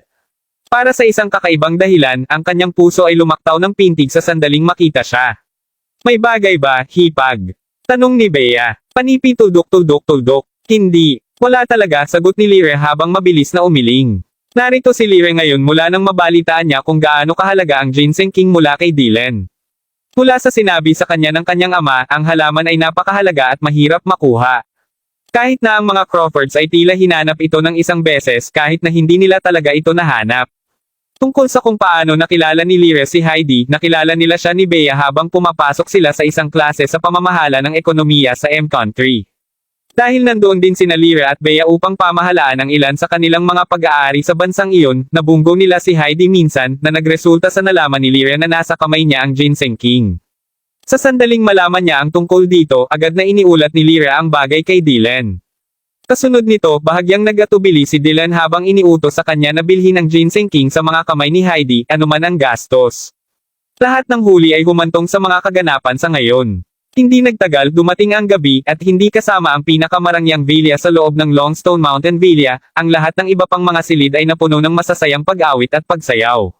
Halos lahat ay umiinom at ipinagdiriwang ang gabing malayo mula nang ang bukas na auction ay pinapayagan ang mga tao mula sa lahat ng antas ng buhay na magtipon sa isang lugar. Samantala, si Bea, nakatatapos lang maligo, ay pumasok sa silid ni Lyra bago nagtanong ano sa lupa ang naiisip ni Heidi Sachs. Bakit siya lalayo hanggang dito kung ang lahat na siya ay nag-host ay isang bukas na auction? Kung ang perang hinahangad niya, bibigyan ko lamang siya ng isang blankong tseke at sabihin sa kanya na punan ang anumang halagang nais niya. Narinig ang reklamo ni Bea, si Lyra, na nakasuot ng pantulog na damit habang pinatuyo ang kanyang buhok, ay simpleng ngumiti bago sumagot, dapat mong malaman na sa paggawa nito, matatakot mo lang siya. Pagkatapos ng lahat, magtataka kaagad ang sino man kung hindi ka makakabuti kung sasabihin mo lang sa kanila ng ganito bago bigyan sila ng isang blankong tseke. Panipi-panipi, tuldok-tuldok-tuldok. Iyon ay may katuturan. Pagkatapos nito, pareho silang natahimik sandali habang nakatingin si Lyra sa paligid habang itinakip ang isang kamay sa pisngi. Kahit na alinman sa kanila ay hindi napansin ito, isang figure ang bumubulusok sa kanila sa labas mismo ng bintana ng kanilang villa. Speaking of which, sister-in-law, nakita kitang paminsan-minsan ay nagbubuntong hininga mula nang makarating kami dito. Tuldok-tuldok. Sigurado ka bang walang nakakagambala sa iyo? Tanong ni Bea. Panipi tuldok-tuldok-tuldok. Kaya kanina palang pagdating namin, napansin ko ang isang figure na kamukhang kamukha ng iyong kapatid, paliwanag ni Lyra habang ramdam na ramdam niya ang kanyang mga mata na medyo nag-iinit. Ah, nawawala mo ulit ang pinsan ko, hindi ba? Sagot ni Bea na may malungkot na tono. Mahigit kalahating taon na ito at wala pa ring balita tungkol kay Gerald. Hindi namin alam kung patay na siya o buhay. Pabulong na sabi ni Lyra habang dahan-daang tinakpan ang buong mukha niya, naiiyak pagkatapos nito. Naluluha rin ngayon, sumagot si Bea, hindi mag-alala, hipag, ang aking pinsan ay isang mabuting tao kaya palagi siyang lalayo ng kalangitan sa paraan ng kapahamakan.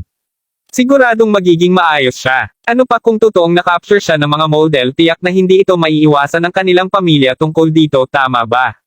Pagkasabi nito, hinaila ni Bea si Lyra palapit sa kanya at mahigpit na yamakap ang magkapatid. Nang makita ito, ang figure sa labas ay natagpuan din ang kanyang sarili na clenching ang kanyang kamao rin. Kabanata 975.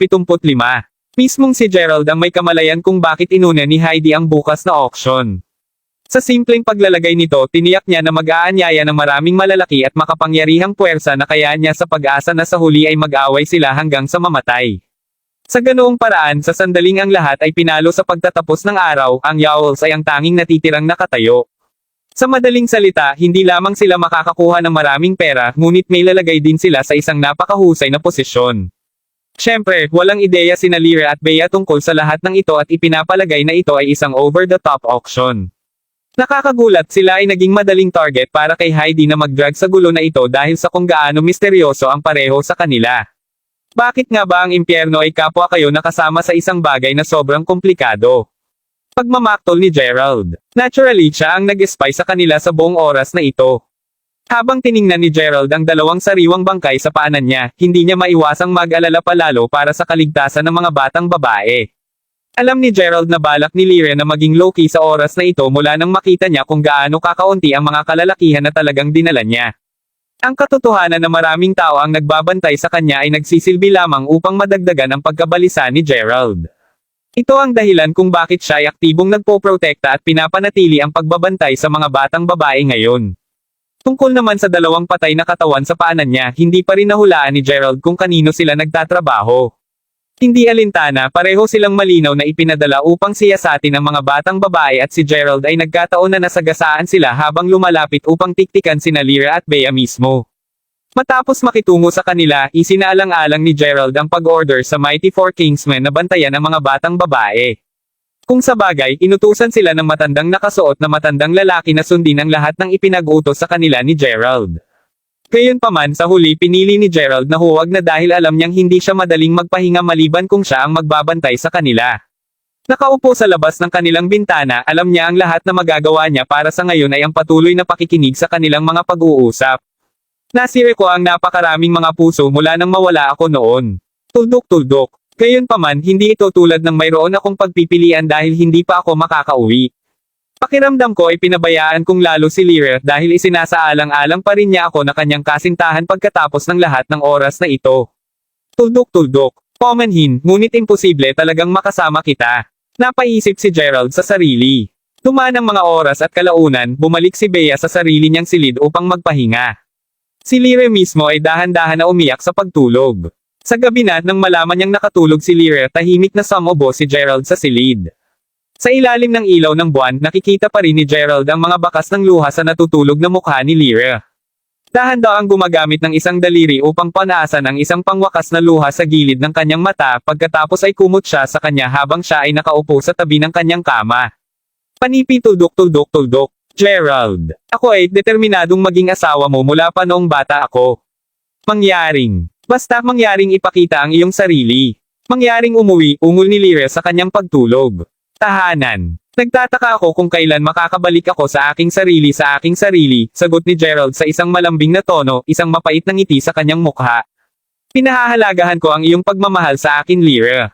Tuldok-tuldok. Bagaman hindi kami maaaring magsama, nanunumpa ako sa aking buhay na hindi ko papayagang saktan ka ng saktan.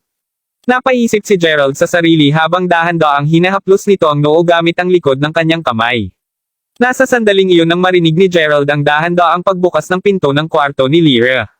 Nang agad na lumingon si Gerald sa pintuan, napagtanto ni Gerald na huli na ang mag-isip tungkol sa pagtakas ngayon. Kung sa bagay, ang batang babae na kakapasok lang ay nakatitig ngayon sa kanya. Naiintindihan na nabigla, ang sumisigaw na batang babae ay malapit na lamang sumisigaw nang ang madilim na figure na nakaupo sa kama ni Lyra ay agad na lumusot patungo sa kanya, tinakpen ang bibig ng batang babae. Hindi na kailangang sumigaw, Bea. Ako ito. Pulong ni Gerald kaagad nang takpan niya ang bibig niya. Kinilala ni Bea ang boses na iyon saan man at pagkarinig niya ay agad na nanlaki ang mga mata. Keep it down, mag-uusap tayo sa labas. Dagdag ni Gerald nang pinakawalan ang kamay sa bibig at hinaila ang batang babae palabas ng silid ni Lyra. Si pinsan. Sigaw ni Bea habang tumetalon sa kanyang mga braso kaagad sa labas ng mga ito. Kasalukuyan siyang nakakaranas ng isang cocktail ng positibong damdamin kaya't sa katunayan, na kahit na siya ay nanginginig ng bahagya sa kanyang kagalakan. Ikaw ba talaga ito, pinsan? Nananaginip ba ako? Tanong ni Bea habang tumulo ang luha sa pisngi. Ramdam ni Gerald kung gaano kahigpit ang pagkakayakap sa kanya ni Bea. Ito ay halos tulad ng kung natatakot siyang bitawan na iniisip na matatapos ang panaginip sa sandaling tapos na siya. Kabanata 976. Panipi tuldok-tuldok-tuldok. Hindi ka nangangarap. Nandito talaga ako. Nakangiting sagot ni Gerald habang pinupunasan ang luha sa mukha ni Bea. Nasaan ka sa nakaraang 6 na buwan, pinsan? Tila ikaw ay naging mas malakas at nagtitipid ngayon. Tuldok-tuldok. Kung talagang hindi ito panaginip, kung gayon ako, hindi ko alam, napakasaya ko lamang na makita ka ulit. Kumikbi si Bea. Mahaba itong kwento. Sasabihin ko sa iyo ang lahat tungkol dito sa hinaharap. Sa ngayon, kailangan mo lamang malaman na ako ay perpekto pa rin. Sagot ni Gerald nang maramdamang namumula ang mga mata. Pinag-uusapan kung alin, kumusta ang aking mga magulang. Dagdag ni Gerald. Sa gayon, hindi bihira para sa tiyahin na umiyak ng buong araw sa mga araw na ito. Ang tiyuhin mismo ay mukhang mas matanda kaysa dati na nawala siya. Kapwa nila ginugugol ang karamihan sa kanilang oras na nag-aalala tungkol sa iyo. Tuldok-tuldok tandang padamdam panipi. Nakita ko. At paano ang aking kapatid na babae? Siya ay lumaki na magkaroon ng isang napakamaliit na fuse ngayon. Habang siya ay naging napakabait sa kanyang mga nasasakupan mula sa araw na nawala ka, paminsan-minsan niya silang binubugbog sa napakaliit na bagay. Parang wala nang nakalulugod sa kanya at inuutos niya ang kanyang mga sakop na maghanap sa iyo sa araw-araw. Sagot ni Bea. Narinig iyon, ramdam ni Gerald na tumulo ang luha sa pisngi niya. Nang makita iyon pagkatapos ay nagpatuloy si Bea, gayunpaman, mahusay na sa wakas ay nakabalik ka na ngayon, pinsan, sigurado ako na ang lahat mula sa iyong pamilya ay masayang-masaya sa oras na malaman nila ang tungkol dito, lalo na si Lyra. Alam mo patuloy siyang nawawala at iniisip tungkol sa iyo sa buong oras na ito. Siya rin ang namamahala sa pag-alaga ng lahat ng mga gawain ng aming pamilya ngayon. Ang mahirap na batang babae ay lampas sa pagod at pagod ngayon. Tuldok-tuldok. Gayunpaman patuloy niyang pinipilit na siya ang mag-aalaga ng mabuti sa pamilya. Naging positibo siya na babalik ka isang araw ngayon narito ka. Tiyak na magiging masaya siya kapag nalaman niya ang tungkol sa lahat ng ito. Sa katunayan, marahil ay dapat ko na siyang tawagan ngayon. Oh, at dapat ko ring tawagan ang tiyuhin. Dagdag ni Bea, pakiramdam na sobrang nasa sabik na hindi niya sigurado kung ano ang dapat gawin muna. Humawak ka sandali, Bea, mangyaring maunawaan na nakikipagkita lang ako sa iyo ngayon dahil hindi ko na napigilan pa ang aking sarili. Bea, mangyaring ay pangako sa akin na hindi mo sasabihin sa kanino man tungkol sa kung ano ang nangyari ngayong gabi. Tuldok-tuldok. Walang dapat malaman kung sino man tayo nagkita, sabi ni Gerald habang pinupunasan ang luha niya. Ha, bakit hindi, pinsan? Tanong ni Bea, malinaw na naguluhan. Dahil sa kasalukuyan ako ay nasa isang kritikal na punto sa aking pakikipaglaban kay Court. Tuldok-tuldok. Matapos patayin ang pangatlong anak ni Court at itigil ang kanyang kapangyarihan sa lalawigan ng Salford, lahat ay babagsak kung ang aking kinaroroonan o katayuan ay malantad. Sa pamamagitan noon, hindi lamang ang pamilya ay nagdusa ng isang napakalaking suntok, ngunit marahil ay hindi ko rin magagawang buhayin ito, naiintindihan mo ba, Bea? Paliwanag ni Gerald. Ano? Pinatay mo si Jet? Sagot ni Bea habang kinuyom ang bibig niya sa gulat. Pero narinig ko na si Jet ay inagaw ng isang misteryosong master. Sa alam ko, naiisip pa niyang nawawala. Pagkatapos ng lahat, ang mga model ay frantically sinusubukan upang mahanap siya sa punto ng pagkabaliw mula noong araw na siya nawala. Mukhang hindi sila makakahanap ng mga pahiwatig tungkol sa kanyang kinaroroonan saan man. Sabi ni Bea, mas nagulat ngayon kaysa sa anuman. Sa gayon, tinitiyak kung wala kahit isang hibla ng kanyang buhok ang nanatili sa sandaling tapos ako sa kanya, namatay siya ng isang malinis na kamatayan, kaya't lubos akong nag-aalinlangan na mahanap siya ng mga model.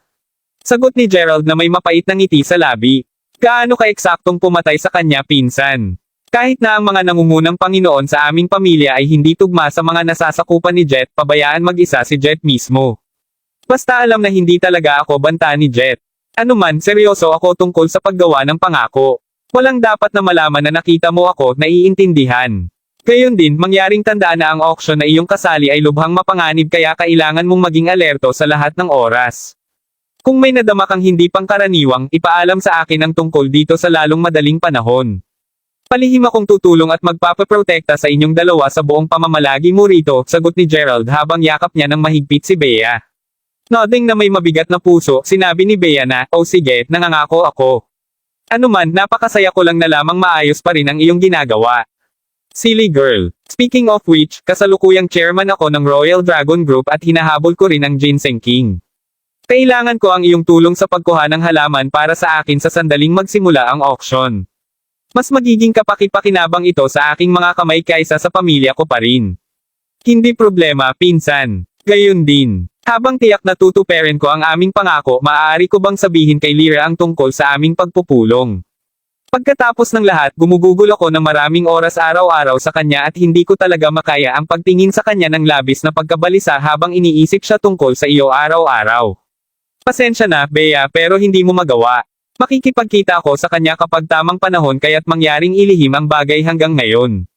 Bili ni Gerald. Naiintindihan ko, Sheich. Bago pa natapos ni Bea ang kanyang pangungusap, inilagay na ni Gerald ang isang daliri sa labi niya habang sinenyasan niya ito na manahimik din. May paparating. Huwag kang umimik. Pulong ni Gerald habang nakasimangot. Sa takot, ginawa ni Bea ang sinabi sa kanya. Si Gerald mismo ay tahimik na umikot sa mga anino patungo sa direksyon ng tunog na ikinagulat ni Bea. Nang nasa labas na siya, nakita niya ang tila isang lalaking nakamaskara na naglalatag ng itim na damit na dahan-daang papalapit sa bilya. Sa pagtingin sa lupa, napansin ni Gerald ang ilang mga sanga sa kanyang paanan at sadyang yapakan ito. Sa oras na marinig ng lalaking nakaitim ang tunog ng mga nakagagulat na sanga, agad siyang lumayo-palayo sa bilya ng sobrang bilis. Napakahusay. Tila na walang tunay na mga ordinaryong tao na nakikilahok sa kaganapang ito. Napaisip si Gerald sa sarili habang nadulas sa maskara bago hinabol ang lalaki. Kabanata 977. Sa ilalim ng ilaw ng buwan, nakikita ni Gerald ang lalaki na tumatakbo ng mas mabilis sa madamong at nataakpen ng dahon, na nag-iiwan ng isang daanan ng mga kaluskos sa likod niya. Ang banayad na kaluskos ay nangangahulugan na gaanong gun ang mga hakbang ng lalaki, at siya ay matapat na mukhang halos dumulas siya sa damuhan sa halip na masagasaan ito. Habang kailangang aminin ni Gerald na ang lalaki na may itim na kasanayan ay pangunahin, mayroon pa ring isang malaking agwat sa pagitan ng lalaki at ng kanya. Sinusubukan mo pa ring makatakas. Napaisip si Gerald sa sarili habang naglalabas ng isang maliit na pangutya. Pagkatapos ay sinipa ni Gerald ang isang sanga mula sa lupa na may dulo ng kanyang sapatos at, na may matinding katumpakan, pinitik niya ito gamit ang kanyang daliri, ipinapadala ito na lumilipad patungo sa tumatakbo na lalaki na parang si Gerald ay nagpaputok lamang ng isang arrow. Hindi nagtagal bago kumonekta ang sangay sa likuran ng lalaki, lumilikha ng isang malakas na thud. Ang epekto ng sangay ay napakaganda na ang lalaking nakaitim ay natagpuan ang kanyang sarili na lumiligid sa lupa ng maraming beses hanggang sa huli ay gumulong siya sa dalasdis ng bundok. Nagulat si Gerald nang magpunta siya upang siyasatin ang tama na nasugatan, ang lalaking nakaitim ay wala kahit saan. Walang mga bakas sa kanya na naruroon ay naiwan din. Gano kaiba? Paano siya naglaho lamang sa manipis na hangin? Nakasimangot lamang siya sa sariling pag-iingat habang nagpatuloy sa paghanap sa paligid ng lugar. Maya-maya napagtanto ni Gerald na totoong walang iwanan kaya tahimik siyang umalis sa lugar. Saan man, ang pintuan ng isang silid ng otel ay bumukas habang ang isang tao ay sumabog bago bumagsak sa banyo. Dumadaloy ang dugo sa braso ng tao nang tuluyang natanggal ang kanilang maskara, inilantad ang magandang mukha ng tao at mahaba, itim na buhok. Ang kanyang maitim na buhok ay matapat na ginawa ang kanyang mukha na mas paler. Paano tunay na kamanghamanghang? Napaisip ang babae sa sarili habang hinihingal na hinahabol ang hininga bago kumuha ng gasa at nagsimulang balutin ang kanyang sugat. Sa isang iglap lang na mata, dumating ang pangatlong araw at oras na para magsimula ang bukas na auction. Kahit na ang mga bagay ay lumitaw kalmado sa ibabaw sa nakaraang ilang araw, maliwanag na ang kapayapaan ay isang harapan lamang.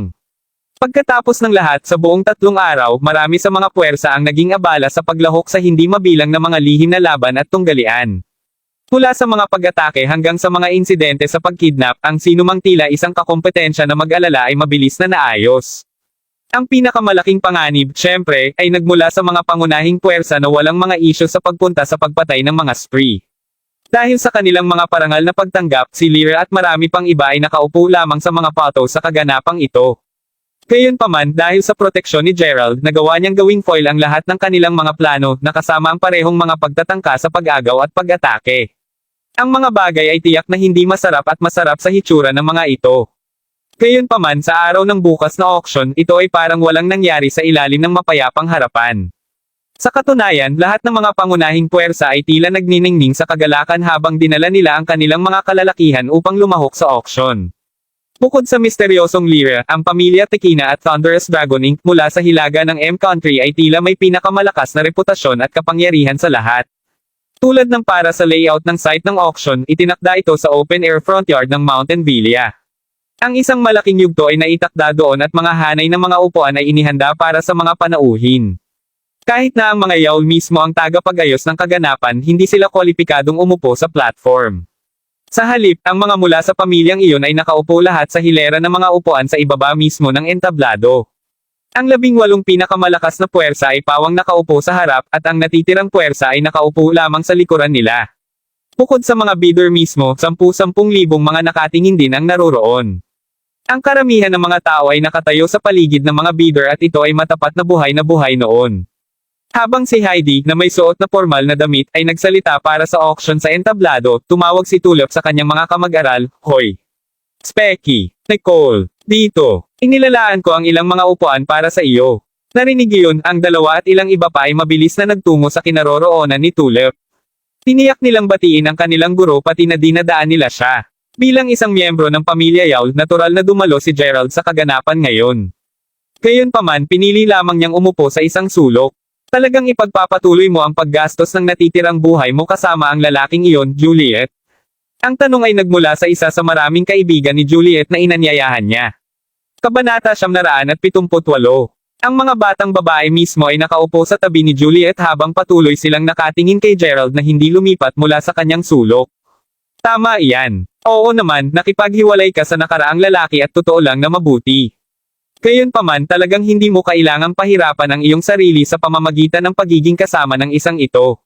Ibig kong sabihin, tingnan lamang ang lahat ng mga makapangyarihang at kagalang-galang na mga figure na narito ngayon. Alam mo, napansin ko rin na marami sa mga gwapong lalaki dito ang nag-interes sa iyo. Oo, Kaya't bakit hindi kumuha ng pagkakataon na tuluyang matanggal siya ngayon upang masimulan mong hanapin muli ang iyong totoong kaligayahan? Nakikinig sa kanyang mga kaibigan na sinusubukang akitin siya, mismong si Juliet mismo ang nagsimulang mag-isip tungkol dito. Sa totoo lang, kung kinumbinsi siya ng kanyang mga kaibigan sa anumang iba pang araw, alam ni Juliet na ang kanyang desisyon na magpatuloy sa peking kasal ay hindi masisira kahit papaano. Pagkatapos ng lahat, tulad ng iminungkahi ng pangalan, ang kasal ay para lamang sa pagpapakita at alam na alam iyon ni Juliet. Gayunpaman, iba ang mga bagay ngayon. Pagkatapos ng lahat, mayaman, mga kabataang lalaki mula sa buong mundo na may ugali na higit na nalampasan ng dating kasintahan ay kasalukuyang naroroon. Ang bilog ng mga kaibigan ng isang tao ay natutukoy ang kanilang mga abot tanaw, at dati, naisip ni Juliet na ang kanyang bilog na mga kaibigan ay sapat na. Ngayon, gayunpaman, sa wakas ay napagtanto niya at natukoy na siya ay isang taong may makitid na pagtingin sa buong panahong ito. Dahil dito, mahigpit na nakakakahawak si Juliet sa palda niya. Pinagsisihan niya ito. Pinagsisihan niya ang kanyang sariling pagkagusto. Pinagsisisihan niya ang pagsasama rin namin ni Gerald. Kahit na ito ay simpleng peking kasal, lubos niyang pinagsisisihan ang kanyang mga ginawa. Alam mo, sa palagay ko na si G. Lockhart doon ay isang mahusay na panghuli. Tingnan lamang kung paano siya magsalita at kumilos.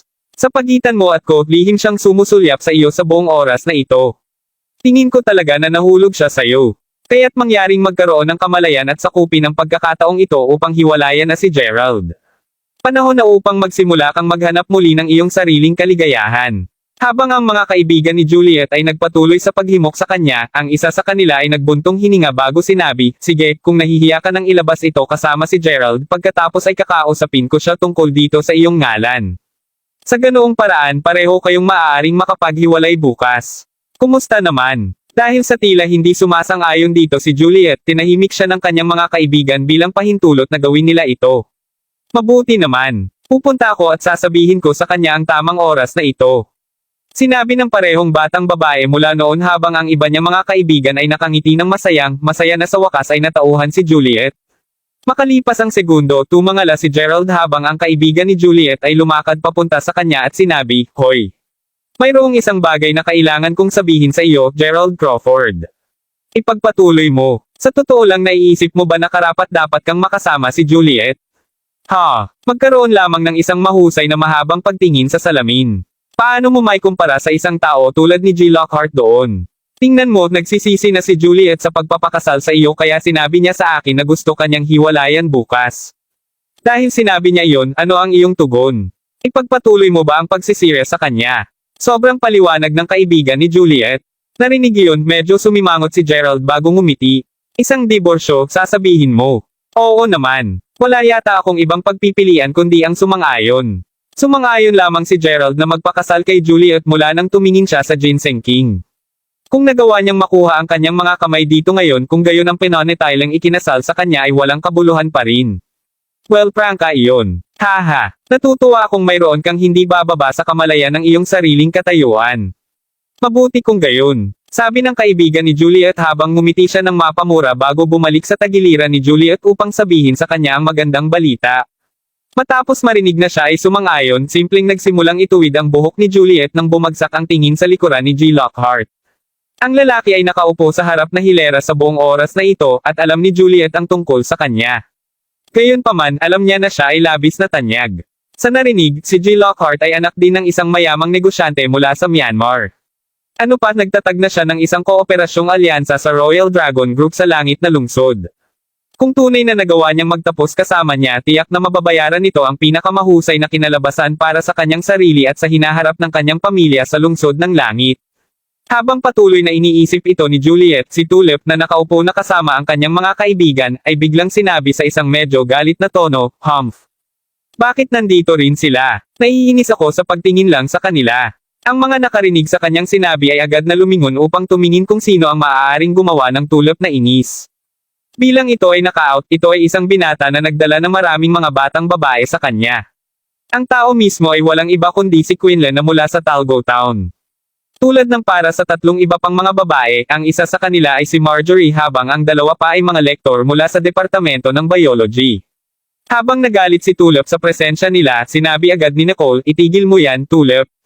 Sa tingin ko narito si Quinlan kasama ang kanyang ama ngayon." Dahil ang kanyang ama ay nagtatrabaho para sa Royal Dragon Group, mas mabuti mong huwag mong pakinggan sila.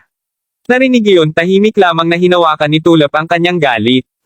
Ano man, si Miss Marjorie ay tila nagsama kay G. Quinlan, hindi ba? Tanong ng isa sa mga babae.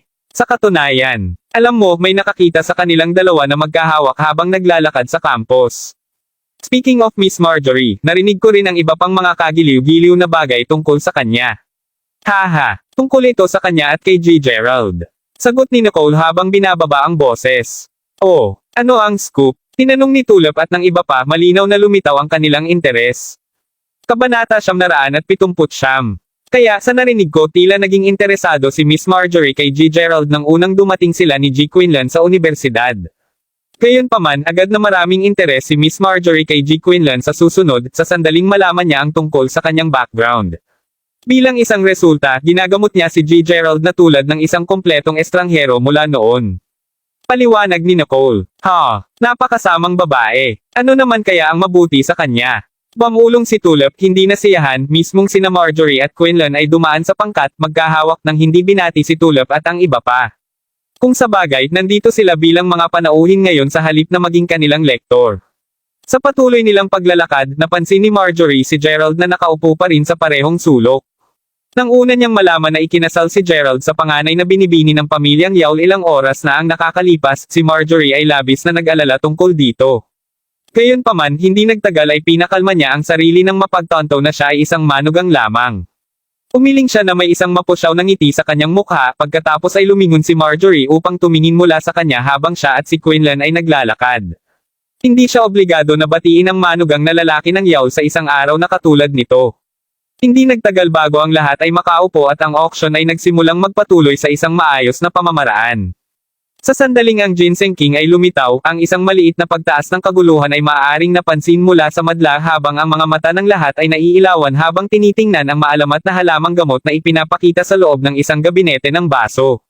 Si Gerald mismo ay hindi mapigil ang tumingin ng maraming sulyap sa hari ng ginseng. Ang reiki ng Ginseng King ay napakahimok. Malinaw mula sa isang solong pagsulyap na tunay na may kakayahang palakasin at baguhin ang katawan ng isang tao. Napaisip si Gerald sa sarili bago bamaantong hininga. Noon, nagsimulang maging balisa at walang pasensya si Gerald. Hindi rin siya nag-iisa. Tulad ng iba, totoong hinahangad ni Gerald na mahuli lamang niya ang Ginseng King ngayon at maiuwi ito sa kanya. Ang Ginseng King ay isang hindi mabibili ng salapi na hiyas. Hindi alintana kung gaano ito kamahal, ako, si Taito Mahon, ang magiging isa upang ibalik ito sa akin ngayon. Ang sinumang magpasya na labanan iyon ay agad na magpapahiwatig na tumanggi kang bigyan ako ng anumang mukha. Sigaw ng isang tand, nasa edad na lalaki na wala sa asol. Ay nako, anong pagkakataon? Nagkataon lamang na ibabalik ko ito sa akin. Gumanti ng ibang lakas. Hinahamon mo ba ako? Naniniwala ka ba na may kakayahan akong tiyakin na hindi mo maiiwan ang buhay na lungsod sa langit? Parang hindi malamang sa akin. Habang nagpatuloy ang pagtatalo ng parehong puwersa, tila may nalalapit na isang away. Gayunpaman, bago mangyari ang anumang bagay, ang isang binata na lumitaw na nagmula sa M-Country ay tumungtong sa entablado bago sabihin, hindi ba kayo masyadong naiinip, mga Ginoo? Tayo'y maging totoo dito, ang bawat nakaupo sa harap na hilera ay marahil ay mayaman. Dahil doon, gaano man kataas ang pagbid namin para sa Ginseng King, sa huli, magiging ganap pa rin itong walang silbi. Sa makatuwid, walang silbi para sa inyong dalawa na magsimulang mag-away ngayon. Dahil nagsasalita ng Ingles ang binata, ipinaliwanag ng kanyang pandiwang tagasalin kung ano ang sinasabi niya sa bawat salita. Sino sa tingin mo kahit sino ka, asul na mata na batang lalaki? Ano ang iminumungkahi mong dapat nating gawin pagkatapos? Sigaw ni Mahon bilang ganti. Sa personal, sinasabi ko na lahat ng mga malalakas na puwersa ay dapat lamang itong labanan. Pagkatapos ng lahat, dahil ang pera ay hindi maaaring magamit bilang isang pamantayan upang makuha ang nais natin, kung gayon ang pakikipaglaban ay ang aming pangalawang pinakamahusay na pagpipilian. Ang huling lalaking nakatayo ay nakakakuha ng hari ng ginseng. Malinis at simple. Nakangiting sagot ng binata. Ang isang pag-aaway. Totoo bang naiisip mo na ang isang batang tulad mo ay sapat na karapat-dapat na kalaban ko? Kung lalabas tayong lahat, wala sa inyo ang makakapanalo laban sa akin, ang dakilang Mahon. Bumaba mula sa entablado, tama agad ito, binata mula sa M-Country. Malamig na sigaw ni Mahon. Ano ang sinabi mo? Sinabi ng binata habang nakalok ang kanyang tingin kay Mahon, ang asul nitong mga mata ay kasing talas ng isang agila.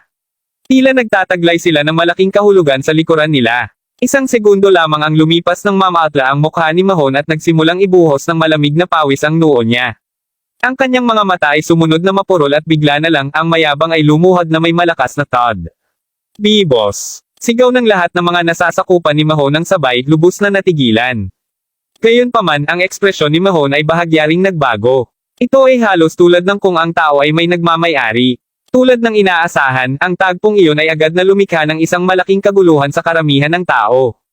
Ano? Si Taito Mahon, ang taong kilalang-kilala sa kanyang kabangisan ay talagang lumuhod matapos makatanggap ng isang titig mula sa binatang iyon. Sa totoo lang, teka. Hindi ba may sinuman sa inyo na napagtanto na mayroong isang bagay na malinaw na hindi karaniwan tungkol sa binatang mula sa M-Country? Mula sa paningin ng kanyang mga mata na nag-iisa kanina, halos tila ang kanyang paningin ay maaaring tumagos sa kaluluwa ng isang tao. Panipi, Kabanata 980. Maaari bang ang taong iyon ay isang magsasanay ng pangkukulam? Hindi ba medyo masama iyon? Habang ang mga tao sa karamihan ng tao ay nagpatuloy na talakayin ang sitwasyon, pasulyap lang ang binata sa lahat ng nasa ibaba ng yugto habang sinabi niya, kaya, ano ang iniisip ng iba tungkol sa aking panukala? Kung sa bagay, ang pinakamagandang bagay sa mundo ay dapat natural na kabilang sa pinakamalakas, tama ba? Matapos ang lahat ng nangyari, marami sa mga malalaking boss ngayon ang takot na magsalita. Habang ang mga boss ay pansamantalang nanatiling tahimik, may isang tao sa karamihan ng tao na nagsabing, ang binatang iyon ay pinangalan ng Marco Thunder. Siya ay mula sa Thunderous Dragon Inc. at tulad ng sinabi ng mga alingaw-ngaw, si G Thunder ay tunay na isang pambihirang tao. Talagang hindi nakakagulat sa puntong ito kung paano pinangasiwaan ng Thunderous Dragon Inc. ang napakaraming malakas na puwersa sa ilalim ng lupa. Napakasama. Tama siya. Ang tagumpay ay dapat palaging kabilang sa pinakamalakas. Sumasang-ayon ako. Sigaw ng isa sa mga boss matapos ang mahabang katahimikan. Isa-isang pumalit ang mga bossing sumasang-ayon sa panukala ni G Thunder hanggang sa huli, lahat ay nasa plano. Sa naayos na, ang mga patakaran ay napagpasyahan agad. Mahalaga, ang mga nagnanais ng isang pagkakataon na maiuwi ang Ginseng King ay dapat pumili ng isang kinatawan upang labanan ang mga mula sa ibang mga grupo. Kapag nawala na ang kanilang kinatawan, automatiko silang aalis mula sa auction. Paano nila nagawa ito? Ungol ni Lyra na nakaupo sa harap ng buong oras na ito, kinakabahan. Ang kanyang nerbiyos ay ginagarantiyahan dahil hindi talaga niya pinagsama ang anumang mga martial artist masters kasama niya sa oras na ito. Alam ito, nagtaka ang batang babae na nagtaka kung natalo na siya bago pa magsimula ang kompetisyon. Pagkatapos ng lahat, ang sinumang ipinadala niya ay tiyak na makitungo sa mga pambihirang tao. Hindi na kailangang mag-alala, hipag, ang kailangan lang nating gawin sa paglaon ay ang pag-fork out ng pera para dito. Basta alam na may siguradong susulong upang ipaglaban tayo sa paglaon. Ang aming pinakamahalagang papel ngayon ay upang matulungan ang Royal Dragon Group na makuha ang Ginseng King. Sabi ni Bea habang nakangiti sa nag-aalala na dalaga. Ang Royal Dragon Group na naman.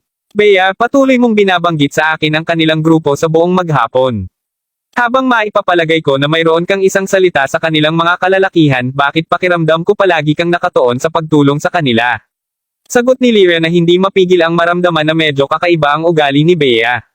Ang mga katanungan ay maaaring maghintay. Anuman, maunawaan lamang na kung ikaw ay kasalukuyang nasa aking sapatos, nais mong tulungan din ang kanilang pangkat.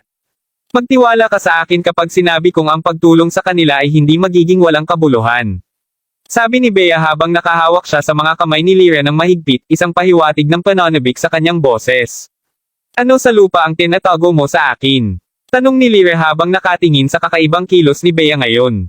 Hehe, hindi ko masabi sa iyo ang tungkol dito ngayon kaya't alamin mo na ito ay isang bagay na mahusay. Narinig iyon, simpleng umiling na lamang si Lyra. Tungkol saan ang babaeng ito kahit tungkol sa? Bago pa masabi ni Lyra ang iba pa, nagsimula na ang isang labanan sa entablado. Habang ang lahat ay lumingon upang tingnan kung sino ang kinatawan ng Thunderous Dragon Inc. Marami sa mga piling kinatawan ang agad na nawala ng kumpiyansa. Kung sa bagay, ang kasalukuyang nakatayo sa entablado ay si G Thunder mismo. Malinaw na si G Thunder ay isang master sa kanyang bapor. Mayroong simpleng walang tao na maaaring tumagal ng sapat na katagalan upang mapaglabanan ang tatlong pag-ikot laban sa kanya. Dahil dito, ilan sa mga naunang nakilahok na puwersa ay sumuko na lamang sa kanilang pagtugis upang makuha ang Ginseng King. Sa palagay ko ang Thunderous Dragon Inc. ay ang makakakuha ng Ginseng King sa oras na ito, habang nagpapatuloy ang mga pag-aaway, sinimulang talakayin ni Tulip at iba pa ang bagay na ito. Ang pahayag ay hindi rin walang batayan. Pagkatapos ng lahat, ilan sa mas malaki at mas malakas na puwersa ay natalo na sa puntong ito at marami sa mga maliliit ang pinili lamang na sumuko sa halaman. Samantala, si G-Thunder mismo ay nasa entablado habang itinapon niya ang isang letigo sa paa na agad na nagresulta sa isang malakas at matipuno na lalaki na sinipa sa entablado. Habang pinupuno ng hangin ang mga sigaw, ang lalaking sinipa ay nakahiga na sa lupa, walang malay habang lumalabas ang bula mula sa kanyang bibig. May isa pa, ang Sven Westmore Group ay talagang hindi tumatagal ng isang pagkakataon nang wala si Sven mismo. Sila ang dapat na ang huling puwersa na maaaring magkaroon ng isang pagkakataon laban kay G-Thunder, di ba? Sinabi ng isang tao mula sa loob ng karamihan ng tao. Bullshit. Ni ang Royal Dragon Group o ang pamilya Tekina ay hindi nagpadala ng kanilang mga kinatawan. Sigaw ng ibang tao. Narinig yun, isang binata na nakaupo sa tabi ni Miko sa buong oras na ito ay nagtanong na may malamig na ekspresyon sa mukha, Miss Miko, dapat ba tayong? Si Miko mismo, na sa oras na iyon, ay may pagkapoot at maislan ang kanyang mukha, ay lumingon upang tingnan ang mga tao mula sa Royal Dragon Group na nakaupo malapit sa kanila. Sa pakiramdam na hindi nila nilalayo na gumawa ng anumang aksyon para sa ngayon, tumango lang siya bago sinabi, subukang pigilin ang iyong sarili hanggat maaari kapag nasa entablado ka na. Hindi na kailangang subukan ng husto. Kung sa bagay, kailangan lang nating talunin ang Thunderous Dragon Inc. Pagkasabi nito, ngumiti siya bago muling sumulyap sa mga mula sa Royal Dragon Group. Matapat niyang hinihintay ang kanilang aksyon mula sa simula pa lamang. Nais ni Miko na makita mismo kung anong uri ng kapangyarihan ang tinataglay ng pinakamalakas at pinakamalakas na puwersa sa langit ng lungsod. Talagang sumuko na ba sila? Hindi mapigilan ni Miko na makaramdam ng bahagyang pagkabigo sa kanilang hindi pagkilos. Naiintindihan. Sagot ni ito habang bumangon siya ng tango. Maraming salamat mga Kamaster sa walang sawang pagsusubaybay, isang like, share, and subscribe naman dyan mga Kamaster. Abangan ang susunod pang mga kabanata.